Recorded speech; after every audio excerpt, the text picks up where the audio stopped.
Putting the hang on. Yeah, that's happening. That's happening. It's called broadcasting. Yeah, we're gonna do it. It just takes a little while. Okay, there we go. Okay, so back to where we were. Neph, Yeah, did you you have want to to make try a a few starting times in a row. statement? Oh, sorry.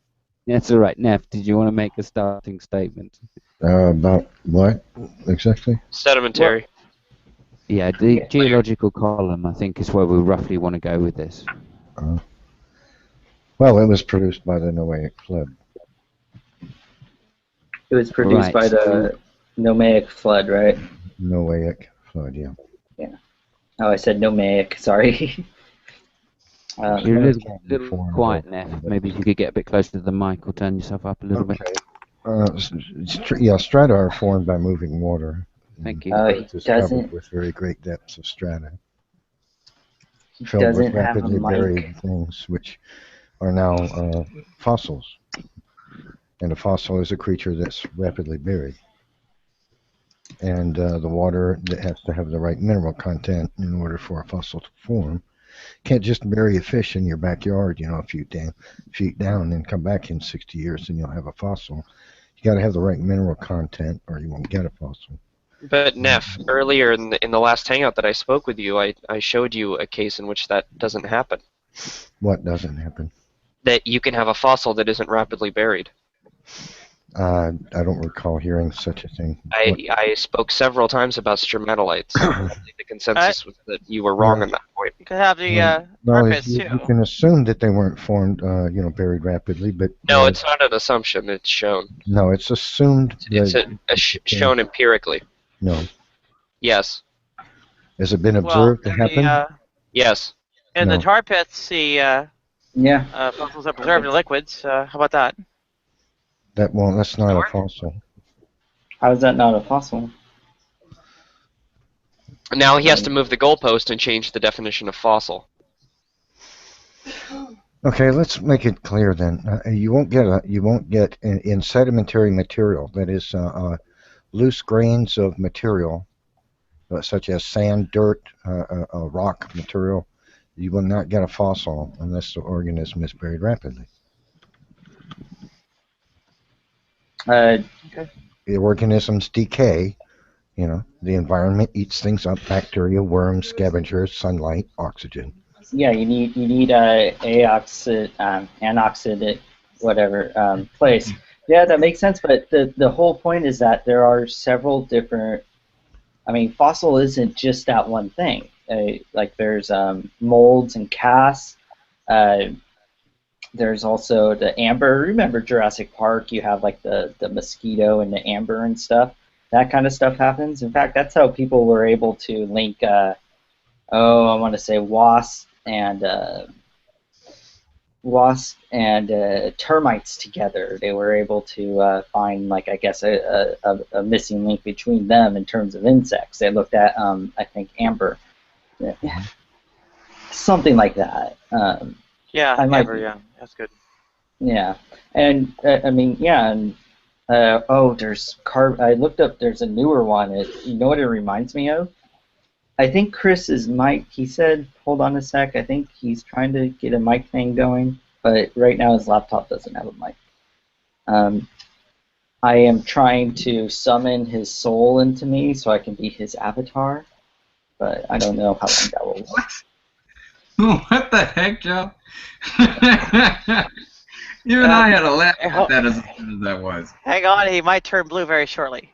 Oh my goodness. Okay, I think he's getting ready now. Oh my god. That's all good. Yeah. Well, like, it's not like a controversial thing that, I mean, just fossils aren't just, I mean, there's the way that you described fossilization, that's totally a fossilization process. But there's other types of fossils, and people look at those to ascertain information about geologic past. Well, I mean, they make assumptions when they do that. They make assumptions. An organic fossil, an animal will not form a fossil unless it's buried rapidly. No, that's not true. That's absolutely a fact. No, not really. Can you point me to one that's been what makes it? Can you explain how that's even possible? Yes, stromatolites. I gave you several papers about Stromatolite stromatolites. a stromatolite is a We, collection we of also algae. It's not an individual organism. I say an organism. Are you listening? An organism must be buried rapidly in order to form a fossil. But that's not how fossils are. I mean, we have fossil forests. We have fossil yeah, like pollen is a huge fossil. Trees are buried rapidly. That's why they're fossil. No, they're not. They have to be. No, they're not. Yeah. You guys. A very common creationist argument against analysis of strata is showing trees that are upright through layers of strata and say, well, the only way that they could have formed is rapidly, which is definitely not true. We know the types of swampy environments in which this arises. These trees are not buried rapidly. They have to be, or they'll rot. No, they're not. They do not have to be buried rapidly, and I can demonstrate that. You have a weird reality that you live in. No, like there's a common thing is that if these trees were buried rapidly, then you would see obvious evidence of stress happening to these trees. But when you look at these trees, hey, how's it going, Chris? When you look at these trees, you can see that the runs that are going down them, they're not like twisted or anything. They're perfectly fine. It shows that they were buried slowly over time. They weren't like flown around and twisted and stuff. Yeah. There's nothing about them that indicates that could possibly indicate that they remain submersed in sedimentary material for millions of years. I mean, partially, exposed to the environment, rather, to the oxygen, to the wind, to the rain, to the sun. It's not possible. The trees rot. It won't form a fossil unless Can you guys hear me?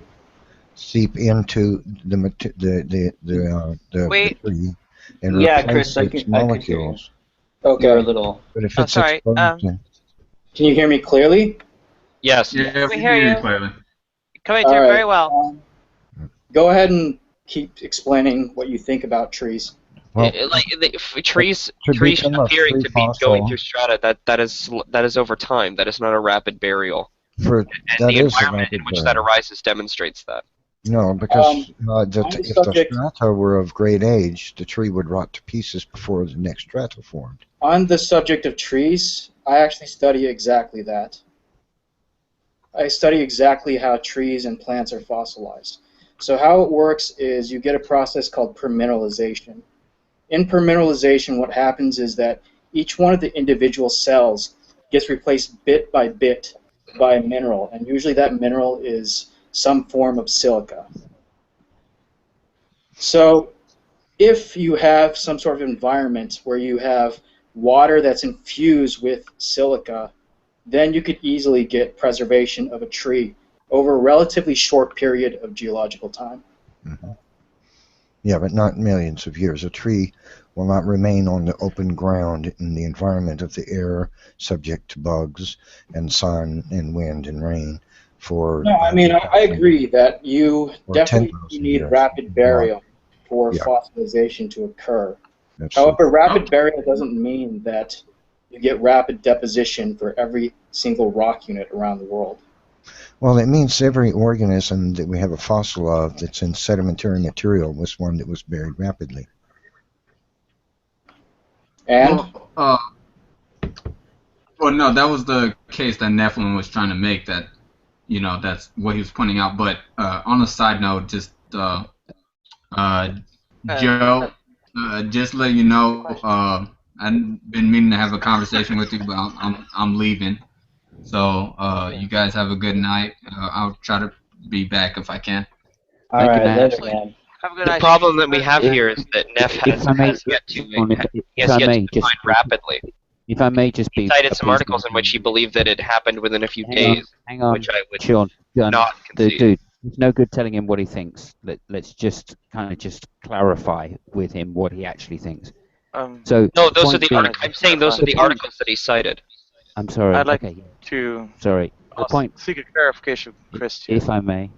The point being, I think that this rapid burial proves rapid fossilization. Is that correct? Fossils can change over No, no. millions of years. Sorry, Fossilization is I was often... asking. I was asking Neph. Go ahead. Right, so this rapid fossilization process, that's where we're getting to, right? So Neph, is that correct that you're saying because these things are buried rapidly, yeah, that means they're fossilized rapidly, Well, therefore the geological layers must have been laid down rapidly.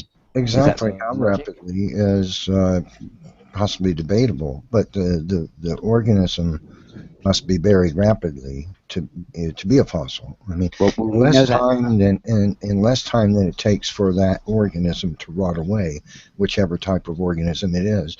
A tree naturally would take a lot longer to rot away than a fish. Mm-hmm. So that proves what If I exactly? Well, it proves all of the organisms in the strata of the Earth were buried rapidly, and this is because the strata was laid down rapidly. Okay. It wasn't laid down over vast periods of time. But this is only fossil-bearing strata. You're not talking about strata that doesn't have any fossils. Well, obviously, but strata are formed by moving water. They're all made rapidly. Not in all cases. All sedimentary strata are formed by moving water. No, siliciclastic strata is formed by moving water. You can oftentimes get chemical precipitation out of water in still stagnant pools and lakes. Okay, it's water. Okay, water's involved. All right. Now, water is involved in a lot of sedimentary rock formation, but you can also get get varves. wind and ice involved as well. You can get things like varves without flowing water. That's true. That's what I mean. If Well, you have stagnant water inside of a lake, you can have seasonal formation with these varves. That's fine, but the point of this is that the geologic column is comprised of sedimentary strata which have clear, distinct boundaries with each other, and they are the majority of them have particle size distribution. Those are characteristics of rapid sedimentation. It's exactly what we see take place when we have local floods that create strata. They create the same kind of strata as the Earth is covered with. Yes, but just because you have sorting doesn't mean that it happened rapidly. You can have one rapid event, such as a turbidite flow, sort a variety of different particles. Usually if you have like some sort of an underwater landslide, which is typically what a turbidite flow is, you have sorting of particles from fine to coarse and then to fine. But it's a very specific type of layer that you would find that's representative of a turbidite flow. This doesn't mean that you have rapid deposition of all sediments around the world, even though they're sorted. Let me make it more clear, because you're really trying very desperately to strawman everything I say. Let me make it so clear it's going to be super hard for you to strawman me, okay? Virtually all of the strata of the geologic column are comprised of strata which have clear, distinct boundaries in particle size distribution. I'm not arguing that there isn't particle size distribution. So, I'm arguing like that I say, you can pick out varves. You can pick out varves. You can pick out little things like this and little micro niches around the world. That's not going to help you explain the geologic column, my friend. I'm not talking about small niches. I'm talking about worldwide. Small niches worldwide. There's no such thing as a global layer on this Earth that's not laid down by water. There are deposits that are found in numerous areas on Earth that all date to roughly the same area and same age, because the position of the continents, specifically because of plate tectonics over millions and hundreds of millions of years, these sediments have been scattered worldwide, but used to be close together. That's evidence of the flood. Which flood are you talking about? If the flood didn't take place, you wouldn't have any global strata, but we'd have we've got the sandstone formations that cover massive parts of the continent. They're found on numerous continents. We've got the same. We got Cretaceous stone. You really only get sandstone Please let me finish my statement. close to continental areas. Please let me finish. You don't get sandstone formation out in the ocean. Please let me finish a statement. If it's just going to turn into I talk over your ass all night long, why don't you find another room? Go for it. No, Okay, so let me finish my statement. No, it turns into this every time I come to a hangout. Every time I open my mouth, somebody talks over me. Okay. No, please finish. Okay, thank you. Um, these global layers of material, sandstone and Cretaceous stone, chalk, are evidence of a global flood. If you had if all the strata of the Earth on the various continents were comprised of strata because they were each continent was inundated repeatedly over a vast period of time, you should not have any global material, and the Cretaceous is global. That wouldn't be, see, according to your model. It would be in mine. Could you repeat the last bit? Okay, the Cretaceous chalk is found on all continents. It's a global layer. So if it's not feasible to believe that we would have Cretaceous chalk layers on all of the continents if each continent was inundated slowly over vast periods of time and independently of each other. So the uniformitarianist can't properly explain the existence of the Cretaceous chalk, while the creationist Noahic flood model can. First off, can you tell me what you think Cretaceous chalk is formed of? Oh, God almighty. These guys always got to try to test you. Do you know what coccolithophores are? Let me turn it around on you. Do you know what a coccolithophore is? Neph, I'm a geologist and a paleontologist. Wait a minute, you haven't verified to me. You know what you're talking about. Do you know what a coccolithophore is? Coccolithophores are microbial phytoplankton that are made of little tiny particles of, or shells, rather, plates of calcium carbonate, most likely calcite. So why did you ask me if I knew what coccolithophores, if I knew what chalk is comprised of? Yes, it's mostly comprised of coccolithophores. So why did you ask me if I knew what chalk was? That's where they were most abundant. That's where they rose in abundance. Coccolithophores evolved roughly Excuse me. Cretaceous. Well, you can believe they evolved during Cretaceous. I say it was massive plumes of them that were killed during the Noahic flood. Coccolithophores are still around nowadays. Yeah, they are. The reason why they were so abundant was a shift in the chemistry of the oceans at the end of the Cretaceous and the beginning of the Paleocene. That's why we have mass extinctions of them that turned into stone today. It's because God split the earth open, massive amounts of hot mineralized water came out and killed massive plumes of coccolithophores we call them chalk today. The uniformitarianist model can't explain that. What would cause oceans worth of coccolithophores to all die in a geologic snap of the fingers? A change in seawater chemistry favoring aragonite. I agree. A change in sea chemistry. What would cause a rapid, nearly instantaneous change in sea conditions that would cause the extinction of the my current research is in the change in seawater chemistry from aragonite to calcite seas. Mm-hmm. The reason why it changes so fast is because you have numerous factors such as seafloor spreading rates that are injecting more and more magnesium into the water, and this changes the water into more of or it's rather taking down more magnesium and changing the water into a more calcitic inducive setting. I believe that's part of what happened, yeah.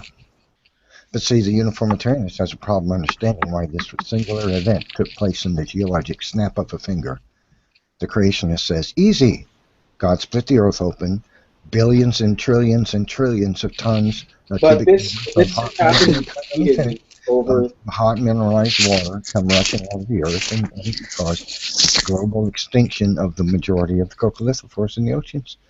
It's not because the seawater favoring aragonite does not cause everything to go extinct just at the snap of at the snap of a finger. Well, that's what the Cretaceous is, the snap of a finger, right? It's not that way. Well, then why is there a clear, distinct boundary between Cretaceous chalk and other sediments on this planet? There is no clear, distinct boundary because the boundary is at the end of the Cretaceous. The boundary is between the Paleocene, the Oligocene, and the Eocene. Let's go. It's a gradual change. It can't be. Don't see it. The reason why you might think that there's a quick die-off is because of a bias in the fossil record. No, it's because that's the same thing that happens throughout the entire course of history, is that you might have preservational biases. Some fossils are preserved most easily in certain types of rocks. And thus, if you get other types of rocks deposited, you're not going to get those fossils deposited there. Yeah, I would. Well, you couldn't get a fossil in Cretaceous chalk if it was formed over long deposition. That's for sure. Only the flood model can explain dinosaur and crustacean and fish fossils in Cretaceous chalk. It doesn't. It's believed that chalk forms at a rate of about 1 to 2 centimeters per 1,000 years in the open oceans. And then this gets moved around. As continents rise, get pushed up, that material, the ocean floor gets lifted up, and now you got it above land, right? But see, at the rate of 1 to 2 centimeters per 1,000 years, you will never get a fossil. You can't bury it under enough stuff. If you have a fish that's there are catfish fossils in Cretaceous chalk. Catfish that when living were 3 to 4 feet thick. Not long, thick. Big catfish.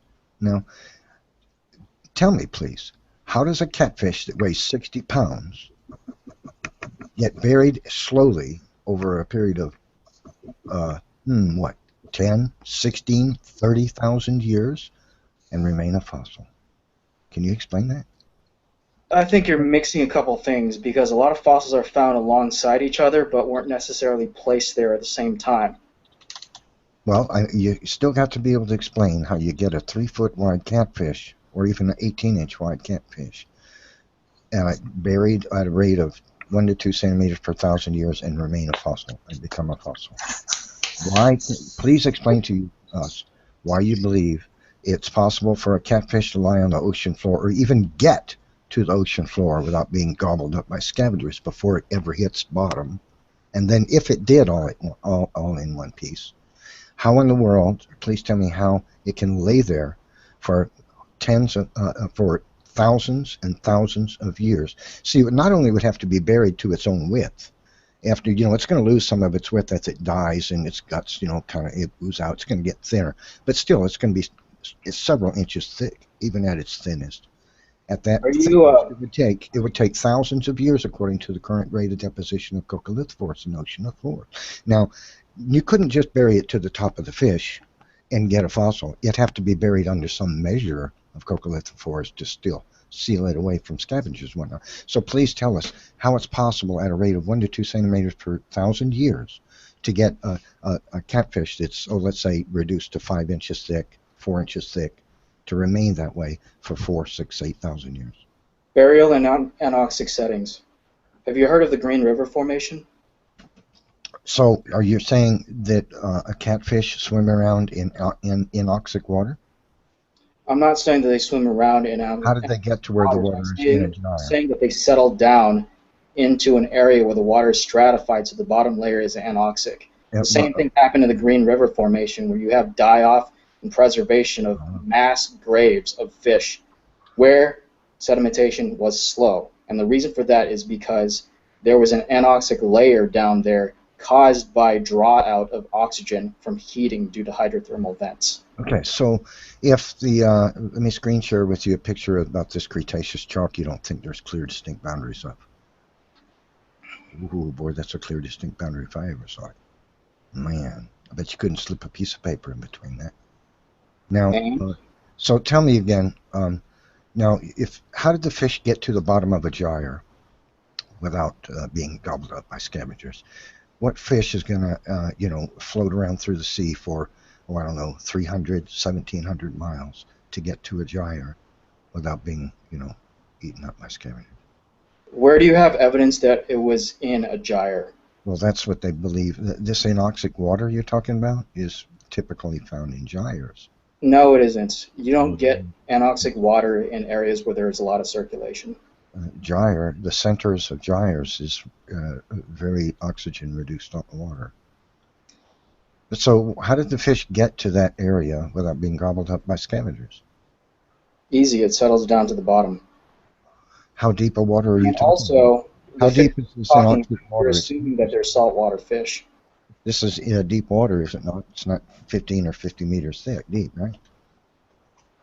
You're talking about water that's the geologic background behind this formation? So, but you do you know that there are worms all across the ocean floors everywhere, right? Even in anoxic water. Excuse me? Worms on the ocean floor. Yeah. They eat whale bones. Yes. And a whale disappears in 1 year. A whole whale. Okay, so It what really makes you is think a dependent on location. I'm telling you, you can't catfish is associate going to sit just there because for you see 6,000 years? fish existing in the middle of gyres. You can't associate that with this deposit if you don't know its depositional history. But see, here's the inconsistency with the uniformitarians. You're willing to believe, as science proves, that a whale that dies and settles on the ocean floor is gobbled up by worms and everything in a year. Gone. I mean, not a scrap of bone left. Nothing. Hey, Neph, he tried to address your question, and you just kind of started complaining about uniformitarianism. But wait, you're willing to believe that because we find fish and crustaceans and even dinosaur bones have been found in this anoxic water, that somehow they were immune to the effects that we observe today, which is ocean floor worms gobbling every single scrap of bone. He gave you an answer, though. Yes, but okay. So throughout the history of the Phanerozoic, different types of fauna have existed. Before about 542 million years ago, before the Cambrian, what happened was there wasn't a whole lot of bioturbation, which means there wasn't a whole lot of marine benthic fauna that was disturbing the sediment down there. So you had preservation of trilobites and some of the earliest Cambrian fauna because of that. But throughout time, as the Phanerozoic passed on, you go through the Cambrian, Ordovician, Silurian, Devonian, Carboniferous, all the way through to now, fauna has changed. That doesn't provide an explanation. Fauna has changed. But you haven't explained is why there's an inconsistency in your beliefs, that you're willing to believe that an entire whale can disappear on the ocean floor, and that's observable science, been tested, repeated using GPS. They go back 1 year, 6 months later, it's half gone. Go back 1 year later, that whale is gone. Every inch of it. But how many preserved whales have you found on the ocean floor? How many buried whales have you found on the ocean floor? There are hundreds of whales at high altitude in Chile that were once on the ocean floor that are now lifted up. Yeah, but I'm bringing in uniformitarianism here, if that's what you want to discuss. So you're saying that there's all these carcasses of whales on the ocean floor or washed up. You're saying that whales die, they settle down, and then they're not preserved. Well, Cretaceous chalk is pushed up from the ocean floor too, right? According to you. Yes, but let me get to the Cretaceous chalk in just a bit. We're talking about whales here. So you're saying that there's a lot of carcasses of whales, but what about the whales that are buried that you never see? Well, we don't know of any process that would allow a whale to be buried, Sure we do. Wait, on the ocean floor, to settle on the ocean floor and remain without being gobbled up. We don't know that. You could have a whale that's beached, it dies on the beach, it gets washed out to sea again, you have a storm wave, bury it with huge amounts of sediment. Now you're appealing to a rapid burial. That's a storm wave. That's not what's happening globally all the time. It's rapid burial, though. See, my point is rapid burial. I'm not disagreeing with rapid burial. I'm saying that there's slow burial and rapid burial. There's a slow sedimentation process that happens globally throughout history with rivers depositing sediment, calcium carbonate precipitating out of water and becoming limestone. Okay. Those are all slow processes. Varves are formed by relatively slow processes. Okay, so far you haven't supported fast processes that, like, for instance, storm waves burying things, or you have landslides and such burying things, or you have asteroid impacts that are impacting the global record. But these are once-in-a-while events. These aren't things that are constantly taking place all the time. There's a distinction between rapid burial and slow burial. It's not that one is correct and the other is not. They both happen. No. See, the problem is, here so far you've supported my assertion of rapid burial is necessary for a fossil by giving an example of an imaginary example of a whale being buried by a mudslide off the shore of an ocean. Okay, but you haven't supported your belief that it's possible for a crustacean, a tuna fish, or a dinosaur to be buried at a rate of 1 to 2 centimeters per 1,000 years in the open ocean. It's completely possible if they sank to an area where there are anoxic waters.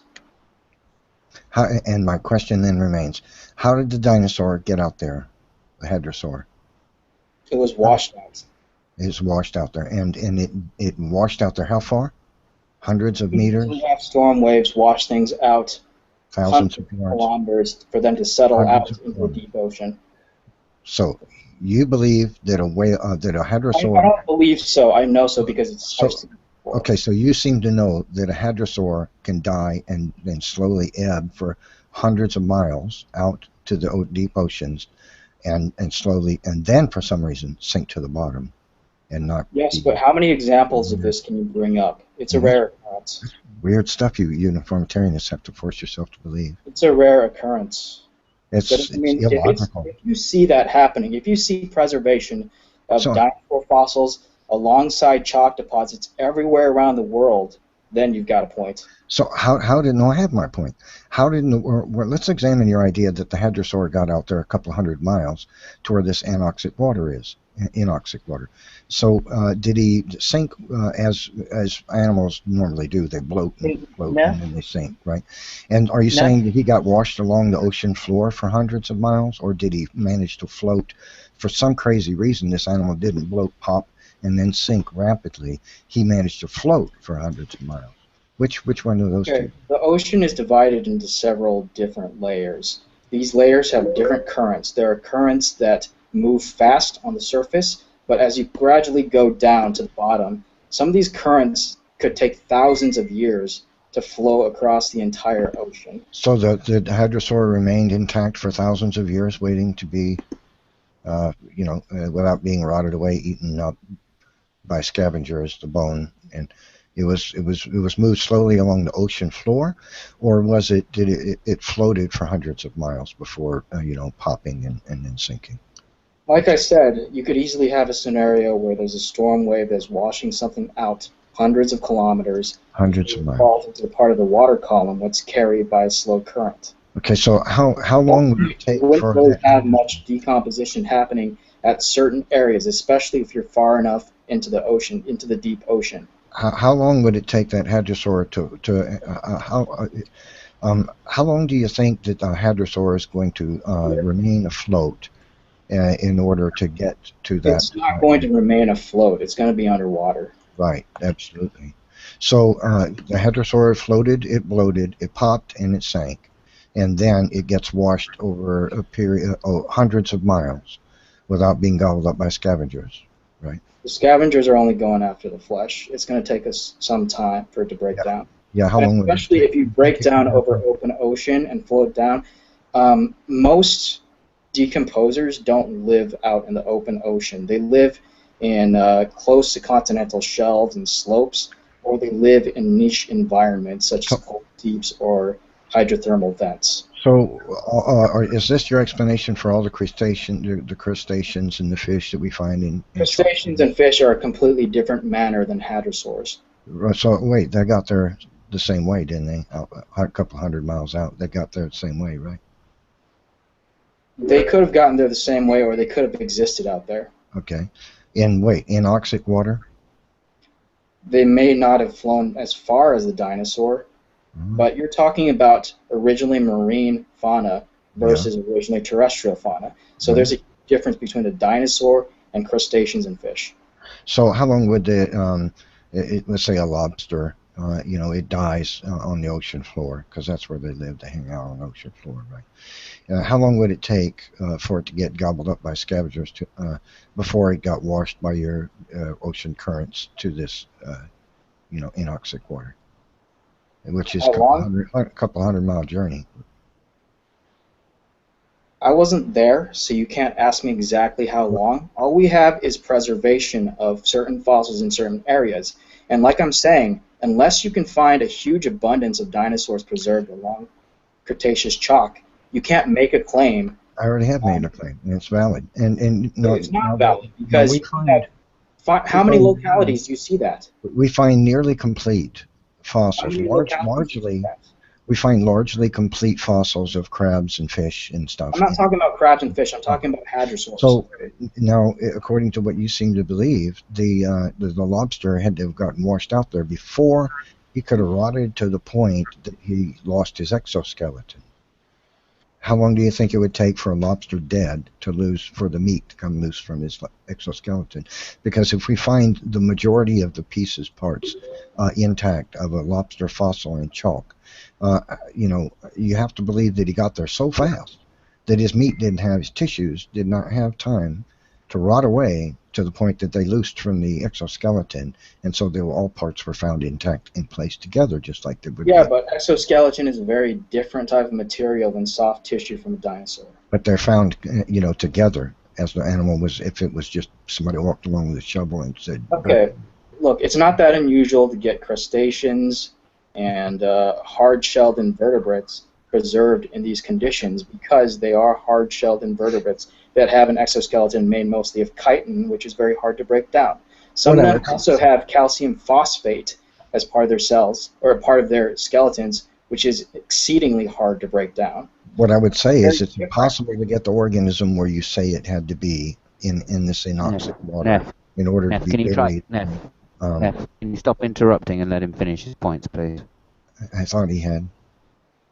Did you finish your points? It's very difficult for certain minerals to break down, especially calcium phosphates. They tend to reside in rocks for long periods of time before effects such as burial heat and pressure start converting them either to other minerals or start distorting their fabric. So you can easily get preservation of hard-shelled invertebrates. It's a completely different issue from soft flesh of dinosaurs. So the flesh may be gone, but the bones are still there because the bones are made similarly of calcium phosphate. But when we're talking about preservation of crustaceans and such close to these chalk deposits, of course we're going to see a lot of this compared to dinosaurs. But as far as dinosaurs preserved along chalk deposits, those are exceedingly rare. Okay, so now you're telling me I'm expected to believe that the meat rotted away, but all the parts of the exoskeleton washed together in this ocean current and just happened to assemble themselves into the positions they would be if the organism was alive. If their exoskeletons you really have to really dig and reach and come up with some fantastical stories to support uniformitarianism. You really got to do. It's beyond reason, way beyond reason. It's comical. Neph, can you actually try and answer his questions instead of acting this way? Yeah, he did ask you. He told you that how could you have why is this such a rare occurrence if you say the flood should be delivering large populations of these dinosaurs? Yeah, you should be able to see this worldwide.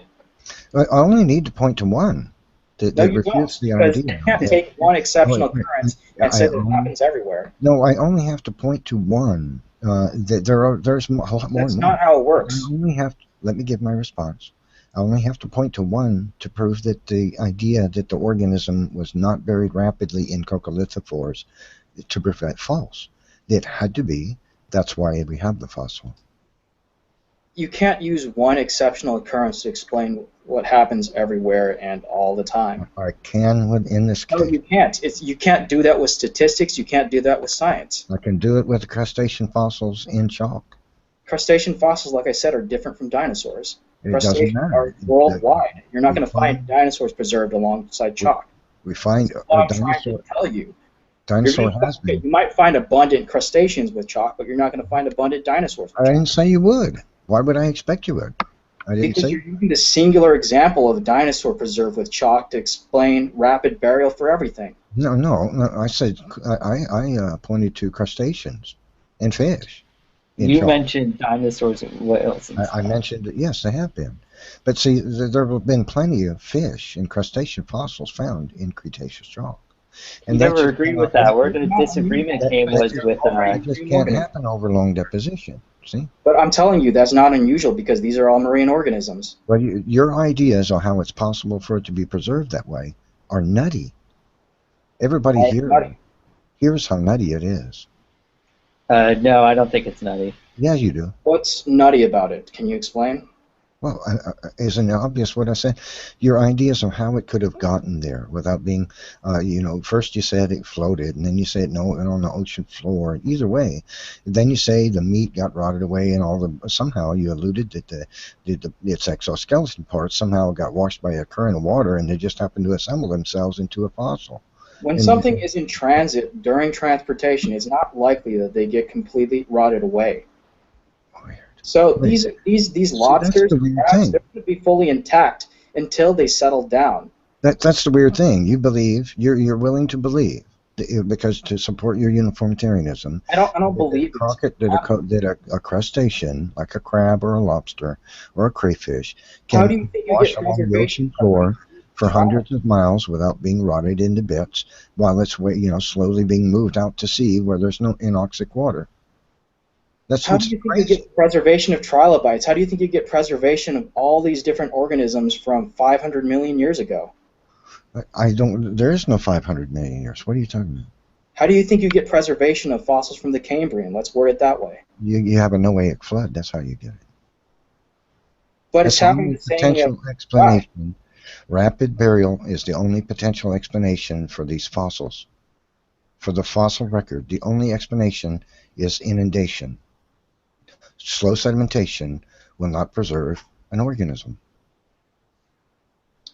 I don't disagree with that. Okay. So what's your point? Well, you're trying to make some cockamamie assertions to try to make an exception for everything that's been found. I'm not making an exception. I'm telling you that rapid burial is different than what you think rapid burial is. Rapid burial is burial that takes place over thousands, hundreds, thousands of years. That's not possible because you can't get an organism to be preserved that long, waiting to be buried over that period of time. If life rots, man, organic material rots, and it doesn't take much time. Not in an anoxic water column. To get there by your weird ideas is implausible. It's completely, I have to say it, it's loony stuff, man. Loony explanations you try to support uniformitarianism. And this is why uniformitarianism and evolutionism are not science nor scientific. Because they have the actual term for it right now is actualism, not uniformitarianism. People that believe these ideas have to come up with the cockamamie stories to try to support their views because of what the actual physical evidence is. Okay, look, the actual term that we use nowadays is actualism, not uniformitarianism. Actualism recognizes that... I don't recognize that term because it's a pseudo-political game. It's not a pseudo-political term. It's what all geologists and paleontologists refer to nowadays. It's a pseudo-political term used to try to... No. Okay, let him explain it first. Please don't interrupt him, Neph. Let him explain what he's talking about first, because we don't know. All right, so just... Actualism integrates both the concept of uniformitarianism in that slow processes are happening and catastrophism in that there are certain quick events. Right, like meteors, presumably. Yes, like meteors, like giant floods. Well, creationists believe in those things too. It's just we're willing to accept the truth that the fossil record is evidence of rapid inundation globally. But you have to come up with the cockamamie stories to try to explain. Yeah, but you're trying to say that. Are you trying to say that one single flood event caused preservation of all these fossils throughout all these strata? Over a period of about a year. Over a period of about a year, when you have rocks that are dated hundreds of millions of years. Yeah, we can talk about dating methods if you like. Sure. You rely on assumptions and circular reasoning. This isn't relying on assumptions. This is relying on chemistry and physics. All of them do. They rely on assumptions. I can prove that. What are the assumptions? Well, personally, let's imagine you have a rock that's in sedimentary material, and it's 30 feet below the surface. Okay. Now you have another rock that's 80 feet below the surface. Okay.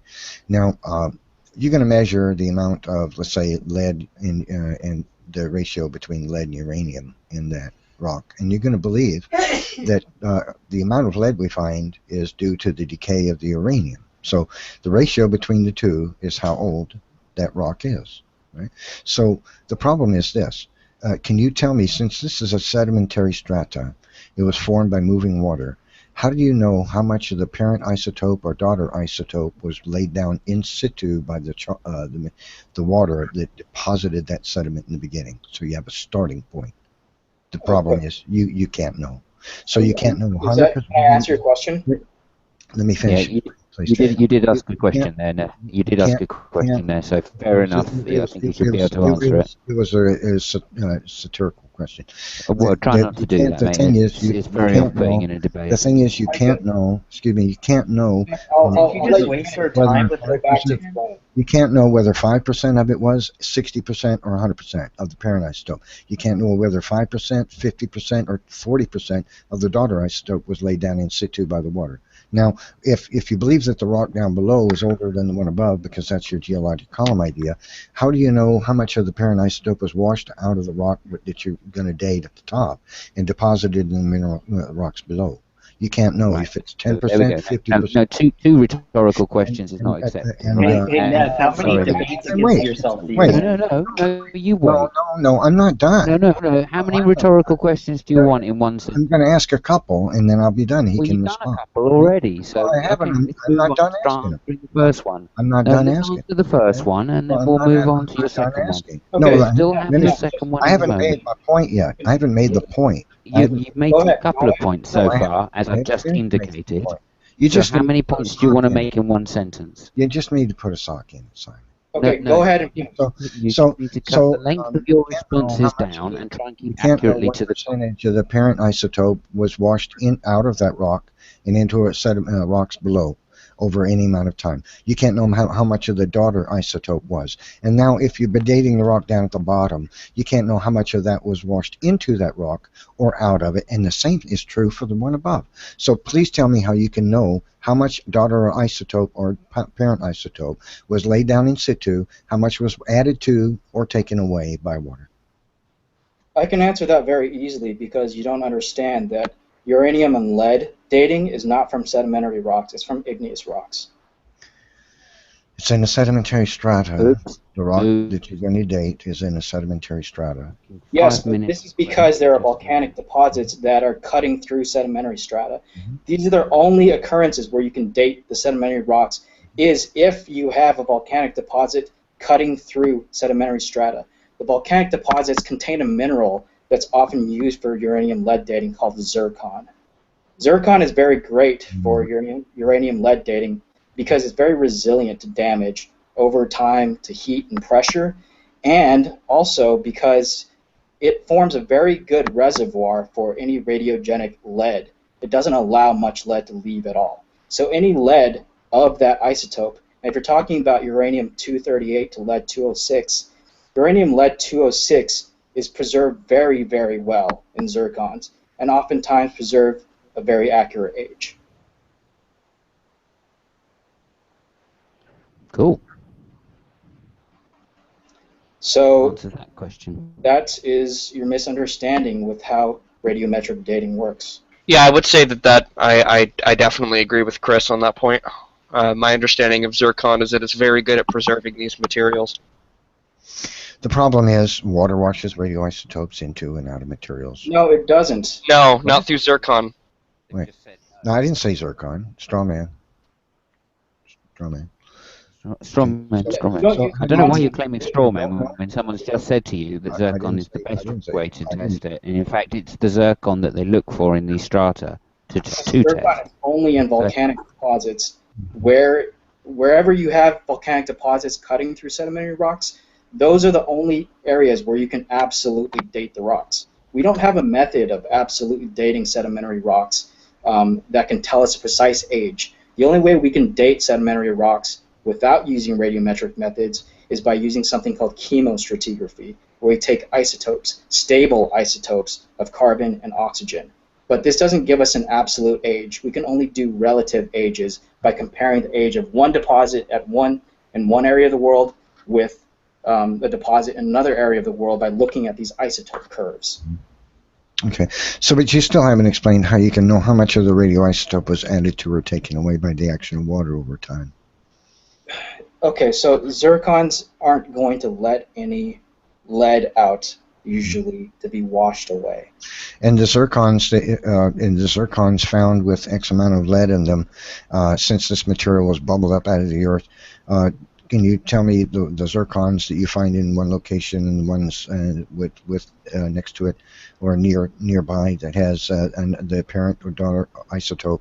Can you tell us why you know that lead came from that plutonium, or if you find very little uranium over here, and you find more lead right over here, can you tell us how is it that you know that lead came from the decay of that uranium? Plutonium? So there are different stable isotopes of lead, and there are radiogenic isotopes of lead. Radiogenic isotopes are isotopes that were formed from decay from the uranium series. There's also lead that already exists naturally. They're different isotopes. You tell by looking at their molecular and atomic weights of the compounds that they're found in. And specifically in this case, you would be looking at the zircon mineral structure. Yeah, that question that you just formed, Neph, definitely describes your misunderstanding of isotopes. So you're not able to tell us how you know that the lead you find came from the uranium. Wrong. He just explained how we can know that. Wrong. No, he didn't. Yes. You can. Yes. They're different weights. You compare the number of protons with the number of neutrons in a given element in a pure substance, and you compare that to the known isotope. Yeah. That is how we know it's an isotope. Yeah, but you have to know which material it came from, and you're going to assume. You have to make assumptions. That's not an assumption. You're not assuming, because lead-206 doesn't exist naturally. It only exists by decay of uranium-238. Right. So how much of it was created by the lead, uranium that you find? All of it. He just said it doesn't occur naturally.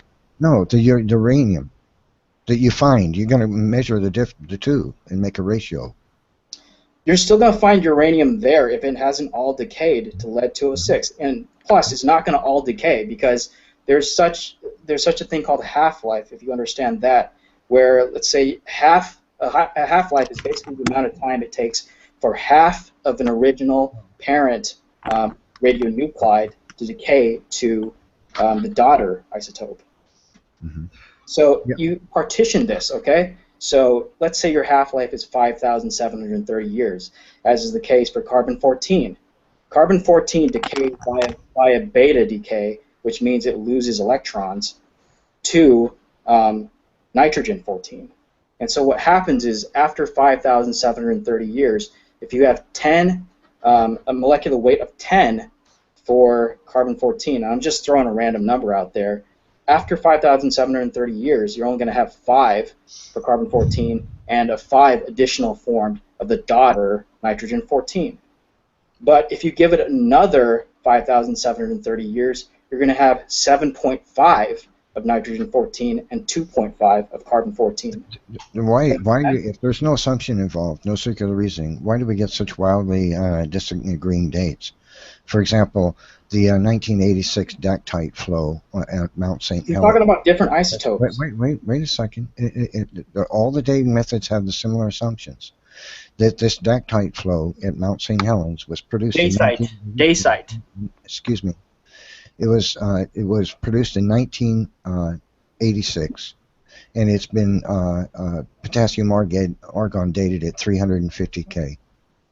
And as well, the using potassium argon dating dates have been that's actually a 1,000,000% error potentially. In fact, the Unicaret lava flow at the base of the Grand Canyon has been dated at 10,000 years, 117 million years, 715 million years, 853 million years, 1.1 billion years, and 1.39 billion years, and 2.6 billion years. So, you see, you get six billion years. First of all, I don't know who's using potassium argon to date. That's a lot of variation. In fact, the material at the top of the Grand Canyon dates older than the stuff at the bottom. That's the opposite of what you would expect, because the stuff at the bottom should be older. See, there is so much inconsistency with dating methods. They're not based on empirical science. Before you go off on a tangent, Neph, you need to at least let Chris answer your question. You can't, every time he tries to go for an explanation, you can't just say, well, I wasn't done talking. Well, you've been talking for a while, and I think you should give him a No, chance. he was talking for a while. I just made my assertion. I'm done with it for now. But I've got to go to the kitchen and get something for my wife to eat. I'll be back in about 3 minutes, guys. All right, we've got 3 minutes. Let's talk about Neph. All right. Chris, I'm sorry that I did it. No, I want to say actually thank you, Chris. You've brought some information to my ears which I haven't heard before, and I appreciate that. Yeah, no problem. You guys were going at it hammer and tongs. I thought it was awesome, but I didn't like. No, I mean, I really enjoy these debates because it happens a lot. I get in debates with young Earth creationists and even flat earthers too. I didn't even know that. I just went, hey, I remember we were in geology together, and he was a grad student. I'll ask him. I didn't know you were already prepared for all of this. Well, it's just the nature of grad school. You get so in depth with the science that, especially with my field, because I do paleontology and astrobiology, it's pretty much an interdisciplinary science that involves all these different sciences merging together, and you got to learn a little bit of everything. Yeah, I think the consensus here, Chris, is that you definitely know a lot more than Neph when it comes to geology, and it really shows his ignorance on sedimentary rock formation, dating, and fossilization and all that such. When it shows the difference between you and him, whereas you attended grad school and he has done a few years of sitting at the computer looking at the internet. Mm-hmm. I mean, his lack of formal education shows in these debates. Although the internet's pretty good. Yeah. Yeah, but his lack of in-depth education. I was surprised that he made the last creationist claim he made, because that's like entry level dating methods are wrong. Like, you don't use potassium argon dating to date something that happened in the 1980s. Yeah, of course, you're going to get the wrong dates. Yeah, you want to use potassium argon dating for proper rocks that are hundreds of millions of years old or older. What's the name of that time that they stopped, that they don't date stuff after? Has it got a specific name? Well, I bet you Chris can actually explain it a lot better. Actually, I want to hear this. What's your question? Well, I mean, basically, after when the first atomic bomb was exploded, that kind of changed how you can date stuff, right? Am I misunderstanding it? I don't know the story and stuff. So what happens with bombs is, so a lot of these bombs have a certain amount of plutonium or uranium. Usually the type of uranium that's used for bombs is the type that has a shorter half-life. That's the uranium-235 to lead-207 series.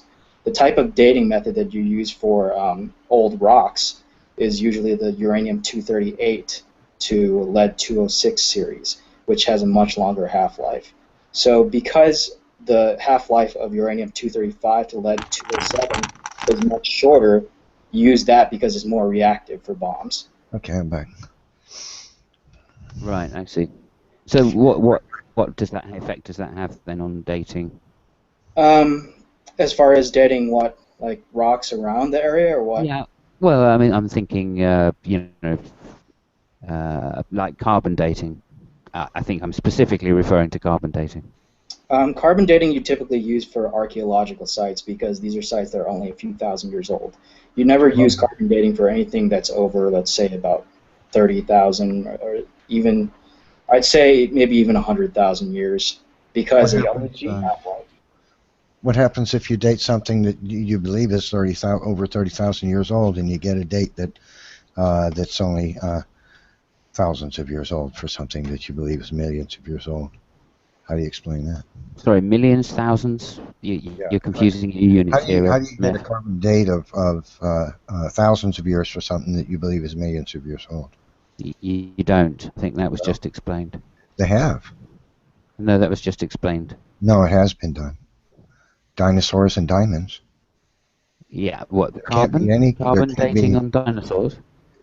Yeah, there can be no carbon-14 found in this hundreds of millions. Yeah, could I explain to you? Hold on. Let me finish. Sorry. Let me finish my statement.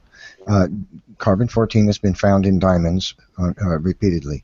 The problem is that there can be no carbon-14 in a diamond if it's as old as the uniformitarianist believes, because if you had a ball of carbon-14 the mass of the Earth, it would all be gone, every atom of it, in 1 million years. There can be no carbon-14 in any. You're saying diamonds disintegrate, are you, or something? Grossly underestimate just how much carbon there is on the planet.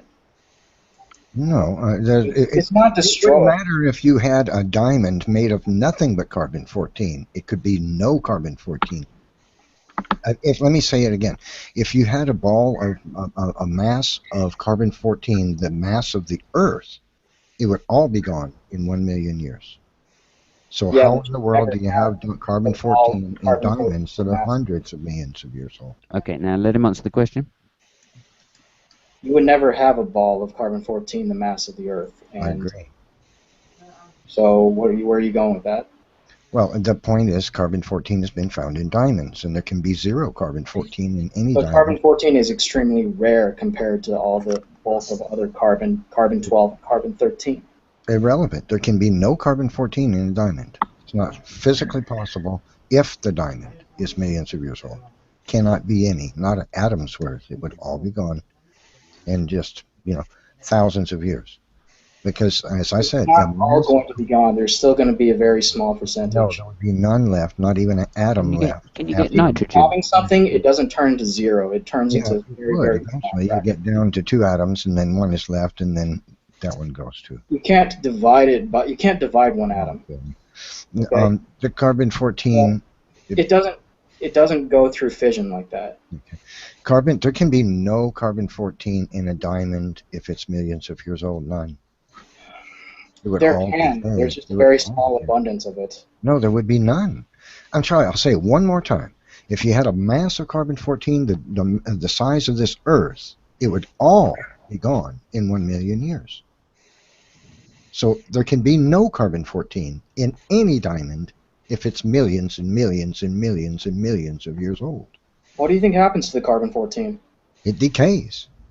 What into? So can you tell us how there can be carbon-14 in a diamond if you believe the diamond is hundreds of millions of years old? Some diamonds are claimed to be over 1 billion years old. What do you think happens when decay occurs? I'm not going to debate the process. Just please answer my question. Because the process is central to answering your question. Can you tell me how there can be carbon-14 in a diamond if it's millions of years old? Because if you keep on having something, you're never going to end up with zero of it. You especially aren't going to end up with 0 atoms because the atom isn't going to decay to the point where it starts dividing on itself. That doesn't happen. Okay, great. So you have 1 atom left. They find a lot more than 1 atom.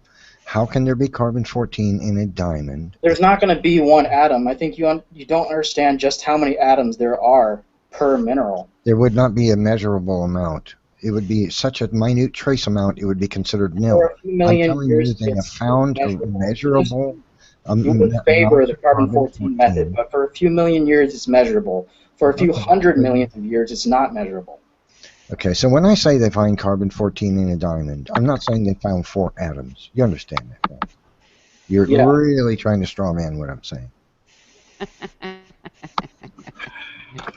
Oh dear. So you're saying that there are, so even a diamond the size of the Earth would have 14 atoms in it after 1 million years? No, I was saying a mass of carbon-14 the size of the Earth would decay completely gone in 1 million years. No, it wouldn't be completely there are no atoms. It would be reduced to a trace amount. There are atoms left, or there are not atoms left. It would be a worthless amount, hardly measurable. That's the point. So there would be some, though. If there was any, okay, it would be worthless for measuring. You have to make the distinction between hundreds of millions of years and millions of years, because after millions of years, you would still have some small detectable amount of carbon-14.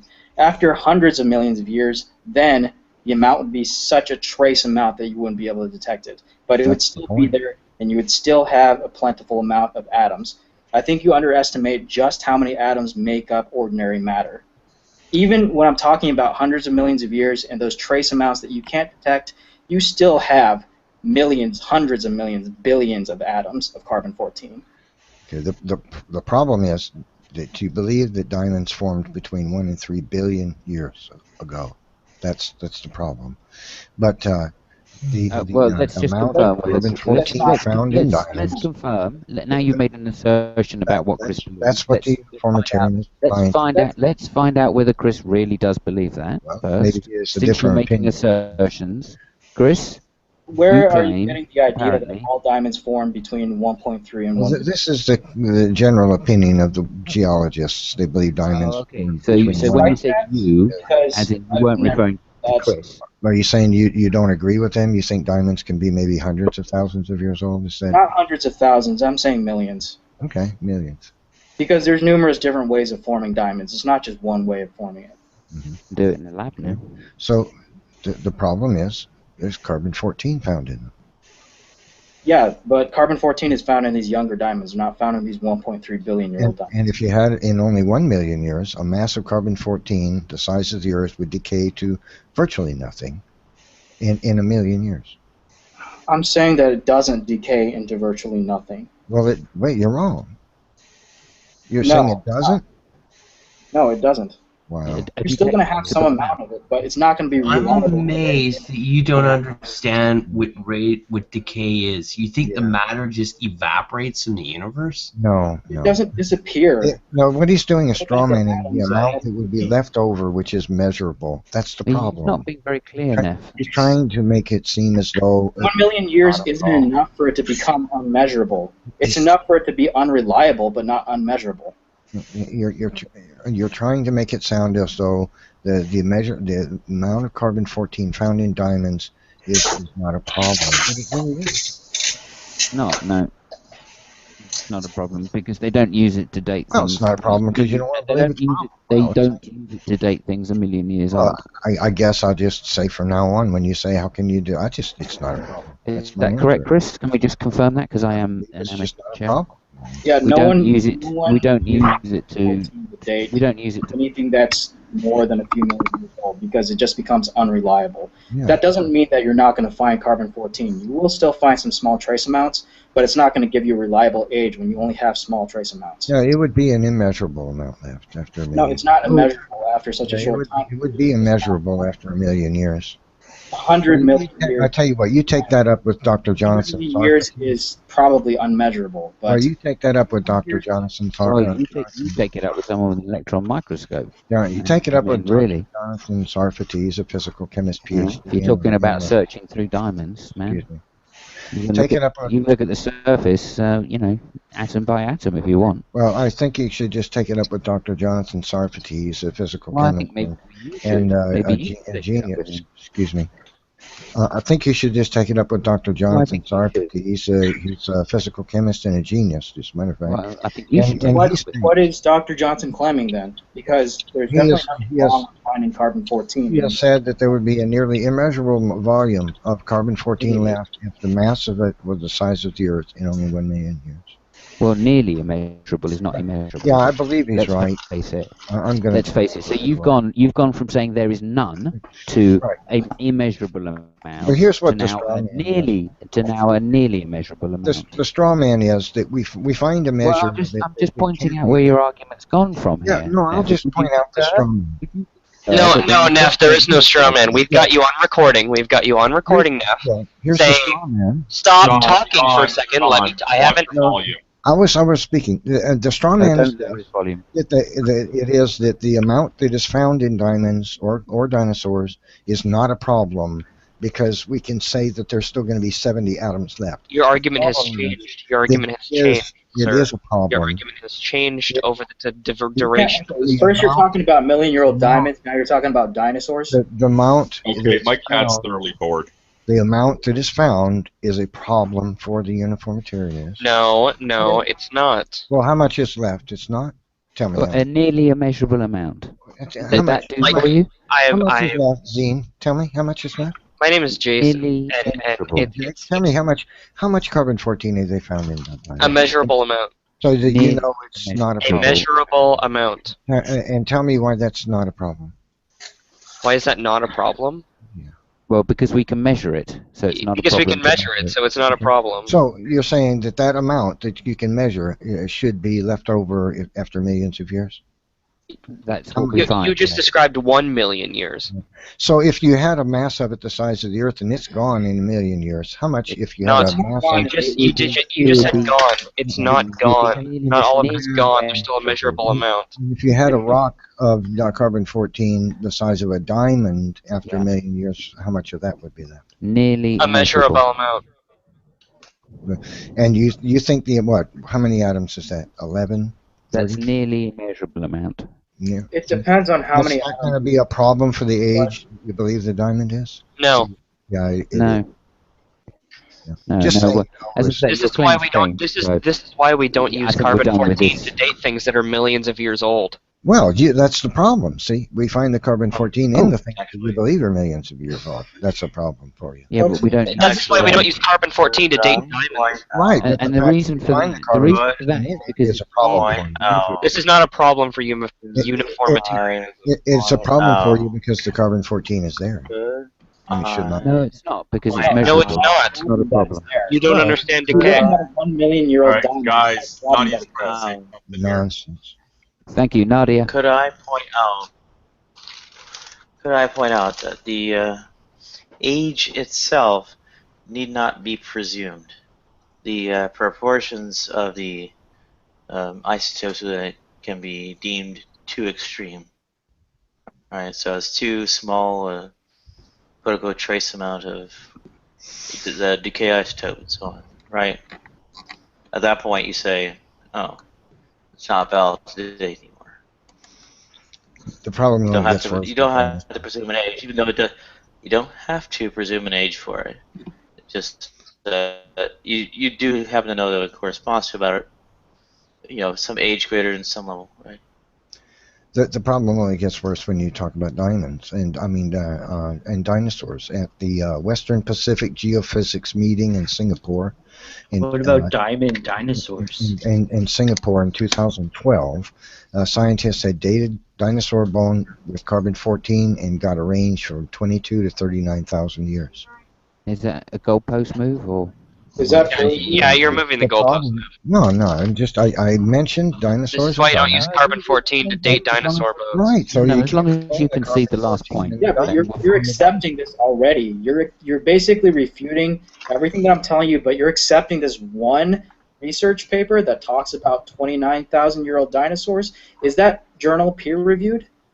I'll repeat. This was a presentation by geophysicists at the Just because it's a presentation by geophysicists doesn't 2012. We'll see what you're going to. Okay. Yeah, how many citations does this article have?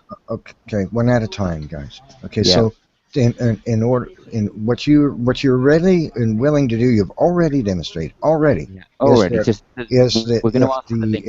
if a scientist, a secular scientist, puts forth evidence that disagrees with your worldview, you're going to. It's not my worldview. We are definitely going to look at it. You have to let me finish. Okay, hold your tongue just long enough for somebody. If the dating was wrong, then it's not even evidence. Here's the thing. Well, we'll just look at it. I'll just start again. Okay. That's the point. What you'll do is what the uniformitarianist always does, is whenever the physical evidence argues against what you believe, the evolutionist throws the scientist and their work under the bus. So what you're going to do is you're going to say it was botched work, they're no good, they can't even if it's been done more than once. Well, I mean, this is botched work. Whatever anybody says, you accuse everybody else of doing the same. Would you guys mention if I... Oh, wow, one at a time, I like that now.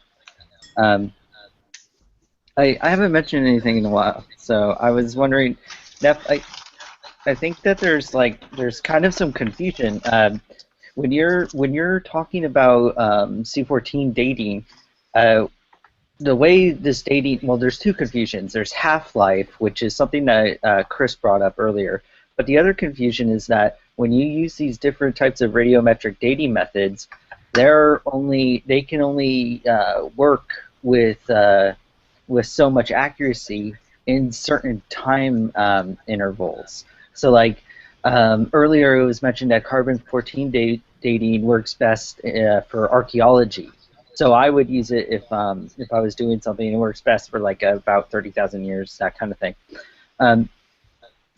And that's why if you date something like you mentioned something in the mid 80s, if you date something that's in the mid 80s, you're going to get a ridiculous ridiculous reading if you use carbon-14 dating. And also if you use carbon-14 to date diamonds that are millions of years old, you're also going to get a ridiculous date. And the same goes for potassium argon. You can't use potassium argon outside of well, that has a much longer date rate. What is it, like 100 million years or something to the age of the Earth, for crying out loud. Well, you can only hold on. I'm almost done. You can only use them for certain intervals. So when you say that there are that we're getting these readings, like you mentioned earlier, that the top of the Grand Canyon is older, blah blah blah. The reason why these readings occur is because they're not, the type of dating method is not being applied to. Oh gosh, I almost had it. It's not being applied to the appropriate materials. Yes. Yeah. Like a lot of people date the Mount. I mean, there's a lot of stuff about the Mount St. Helens dates coming up with a crazy reading after they did potassium argon dating on it. And the reason why is because it happened 30 years ago. You just can't. You have to. It's better if you. I mean, you use other methods to figure out a relative dating, like, I don't know, dendrochronology or paleomagnetism. You use or like biostratigraphy, that kind of thing, and then you figure out what's the best radiometric dating method to use given that other information, and you keep on having a bunch of other people use different methods until you all converge on a pretty solid date. That's how it works. Right. So if you like point out there are times when people use the wrong dating radiometric dating method on the wrong strata, it doesn't mean anything. It just is like, well, yeah, it's not going to work out there.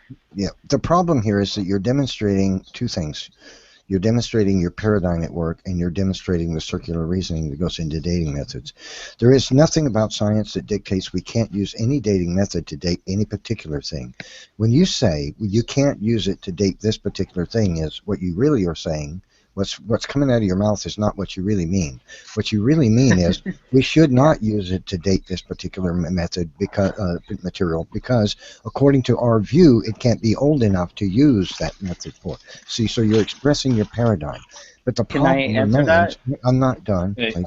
The problem remains that the material, if used to date this dinosaur bone, and you find a measure of carbon-14 that gives a date as 22 to 39 years old, now, it's not a problem only a problem for you because you believe that the dinosaur bones are millions of years old. Yeah. If you were to date, so you can date you can carbon-14 a chicken, a dead chicken that's buried up that you believe was buried during the Middle Ages, and no uniformitarianist would have a problem with that because, hey, the chicken died in 1100 AD. Not a problem, right? But then if you date another organism, like a dinosaur, hey, it's not a problem. Oh, but wait, it's a problem because we don't believe it died in 1100 AD. We believe it died 65 million years ago. That's the problem. The problem is not with the dating method. The problem is you don't like the idea of using it to date something because it doesn't fit when you believe the organism should have lived or died. Well, hold on. Let me start out by agreeing with you 100%, Neph. I agree with you. There is no problem with the dating method. The problem is the applications of the dating methods to to older or I guess newer stratas. And remember, I told you it's not just I believe, therefore that's what dating method we're going to use. Remember, I said there are other ways you can relatively gauge what would be the best radiometric dating method. And there's also other absolute dating methods you can use. But that's irrelevant. Besides, if you use it to find... totally, Chris, when he's done.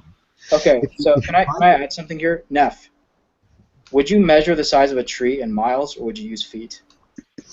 That's a complete... It's not different. It's the same thing. Terrible straw man. No, okay, Neph, let me explain something. And I'll use a different example. Oh, I've explained it. It's based on the paradigm. Neph, there's other people talking. Thank you, Sean.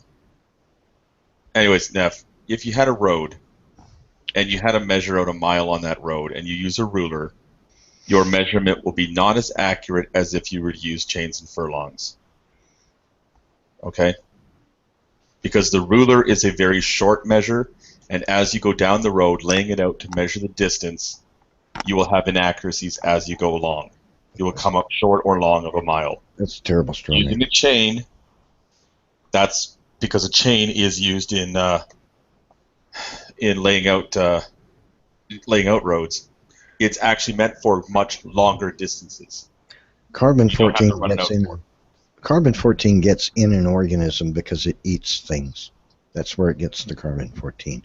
It eats. Can also be created as uranium and thorium. The dinosaur gets its carbon-14 by eating plants. That's where, or animal tissue. Yes, and diamonds get their carbon-14 from radium and thorium deep underground. This is where the dinosaur got its carbon-14 in its bones, was from its diet.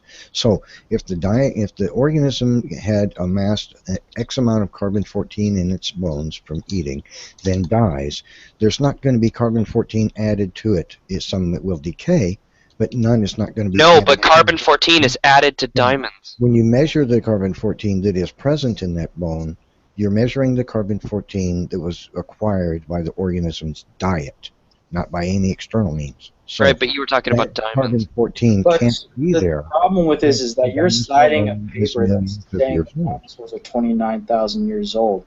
And I'm asking you, how robust is that paper?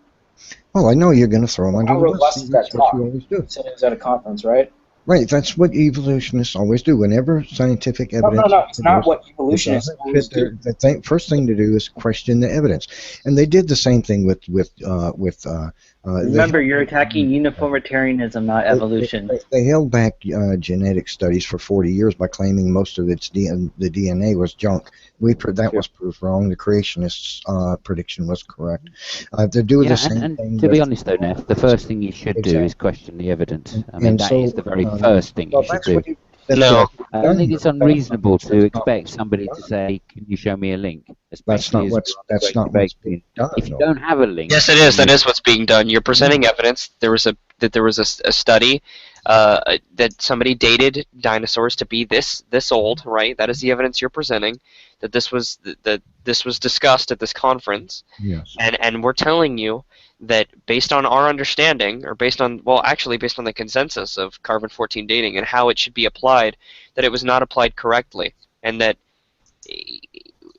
if you're criticizing our analysis of the evidence, then criticize that. Don't say that that this is all that evolutionists do. And here's the presentation. You can watch it. It's like you don't even want to talk. It's ridiculous. Yeah, Wait a second. Here's the. That's what we're looking for. We're looking for links here. I mean, it's no big thing. This is the internet. Great. There's the presentation right there. Oh yeah, this is going to be good. There's the presentation. Okay. All right. So here's another example of how evolutionists treat any scientific evidence. Any scientific evidence that argues against their paradigm, to throw the scientists under the bus. Bacteria were found in salt inclusion that uniformitarianists believe is 250 million years old because of where it's located in the geologic column. The bacteria were taken to the laboratory, placed in a proper environment, and revived. The problem is that it's now believed by the scientific community that the half-life of DNA is about 521 years, so these salt inclusion bacteria cannot have had viable DNA that would allow them to revive if they'd been in there for 250 million years. And what was the response of the uniformitarianists? Throw him under the bus. He botched his work. And this is what they do every time new scientific discovery is made that argues against the crazy belief the Earth is billions of years old and rock soup became living things that diversified into humans. The evolution uniformitarian or atheist? I forget. So what they do is they throw the science under the bus, and they've been doing it for 150 years. Let me tell you how science works. Science works when... I don't need you to tell me how science works. I know what science is. Science has worked because people ask the right questions, and because people ask the right questions, you set up experiments using the right type of methods. Use the right type of methods that don't discriminate, and use the type of methods that can be replicated over and over again. Once you test out your hypothesis and see if it's true or not, then over time, it eventually elevates it to a theory. A theory is something that stands the test of time. And theory, which creationists always use to talk about science, is misunderstood because a theory colloquially is different than a theory in science. When I say that I have a theory about something when I'm just making conversation with someone, it could just be a hunch. So in science, we would call that a hypothesis. But in science, when we talk about theories, these theories are actually things that have been tested over and over and over and over again without fail. It's not saying that theories can't be proven wrong. It's just that they are true for the majority. There might be small parts of that theory that need to be revised, but overall, they explain our observations very, very well. Yeah, but that's, yes, great. Science works, except when an evolutionist is involved. No, Here's another problem. Well, you're rejecting the scientific evidence. I'm not rejecting scientific evidence. I'm rejecting evidence that hasn't been tested and proven over and over. Well, it was tested. That's why they're making a presentation. Okay. I just pasted a link into the text chat there of a basal sauropodomorph dinosaur from the lower Jurassic Navajo sandstone of southern Utah. You know what the problem for that is for you uniformitarianists? How do you get a dinosaur fossil in sandstone if it was formed by Eolian? Going back to the same argument I was just talking about, you can get plenty of dinosaurs preserved in sandstone. In fact, sandstone and shale are the most common types of rocks that preserve dinosaurs. But do you know how because they're close to the shore. Sandstone is formed close to the shore. How do you get a dinosaur to be preserved in sandstone when evolutionist camps believe sandstone is formed by aeolian processes? It's not just formed by aeolian processes. It's formed by both aeolian and by rivers. Okay, so, right, water is necessary to form sandstone. The majority of sandstone in the world is formed by rivers and not by wind. The majority of the sandstone on this planet was formed by, all of it was formed by water, right?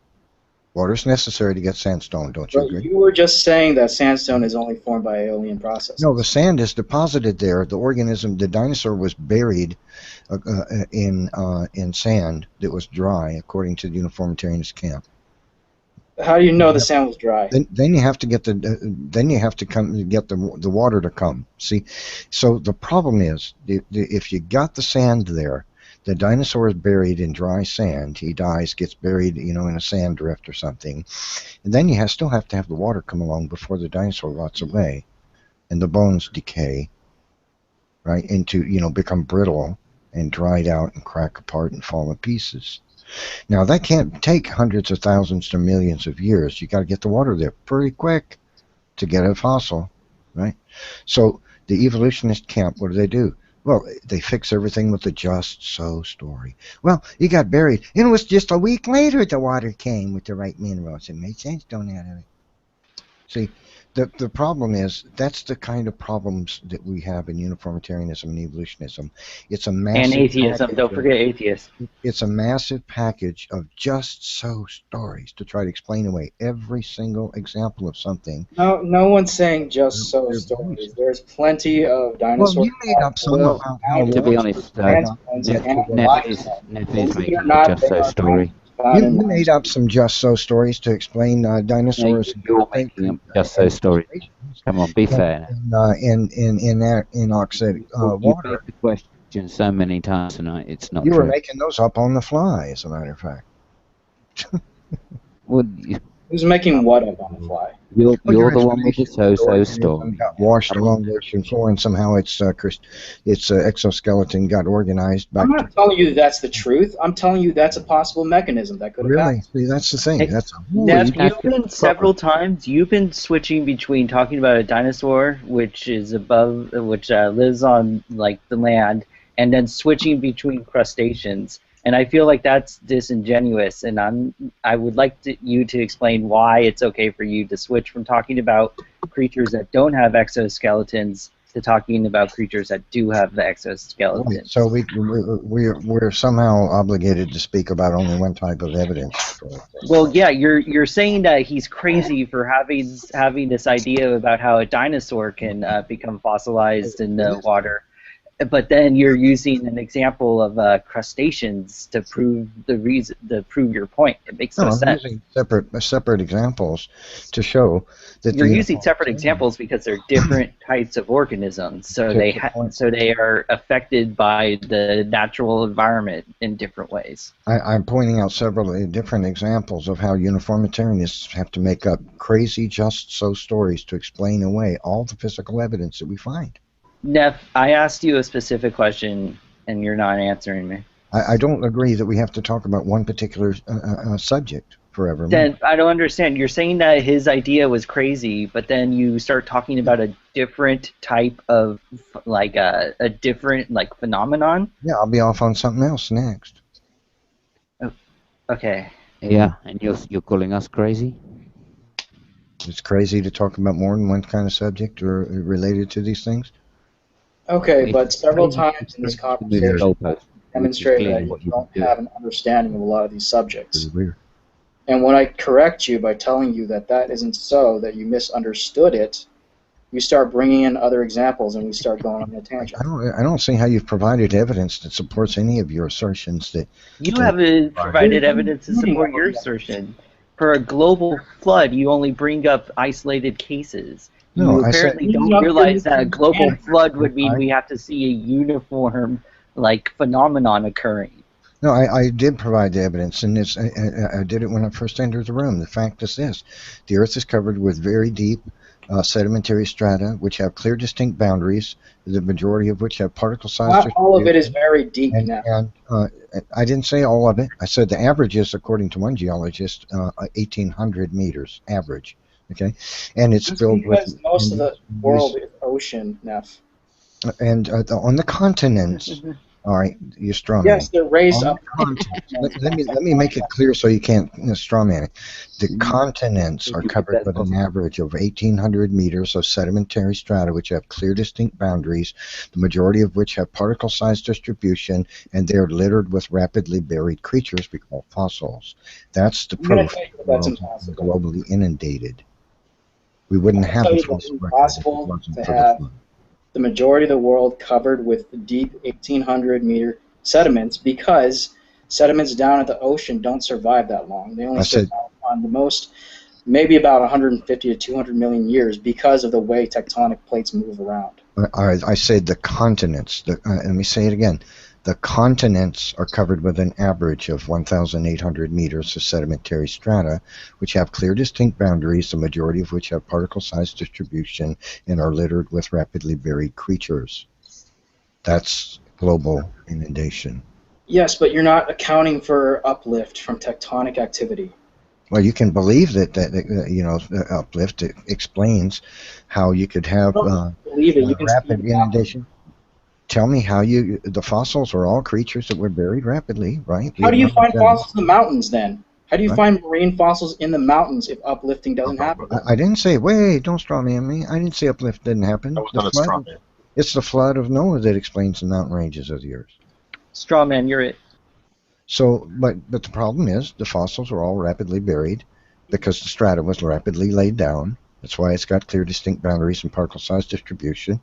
So all the creatures of the Earth we call fossils which are buried in sedimentary material were buried rapidly. See? And that's the case all across all the continents of the Earth.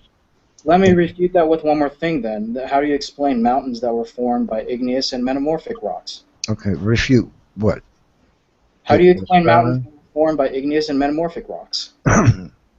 There was a flood, and the continent... Floods don't form those rocks. No, right. They get squeezed up out of the earth by volcanic activity and whatnot, plate tectonics. Not metamorphic rocks? Technical well, metamorphic rocks are a problem for the uniformitarianists because it's not really well understood how they could form.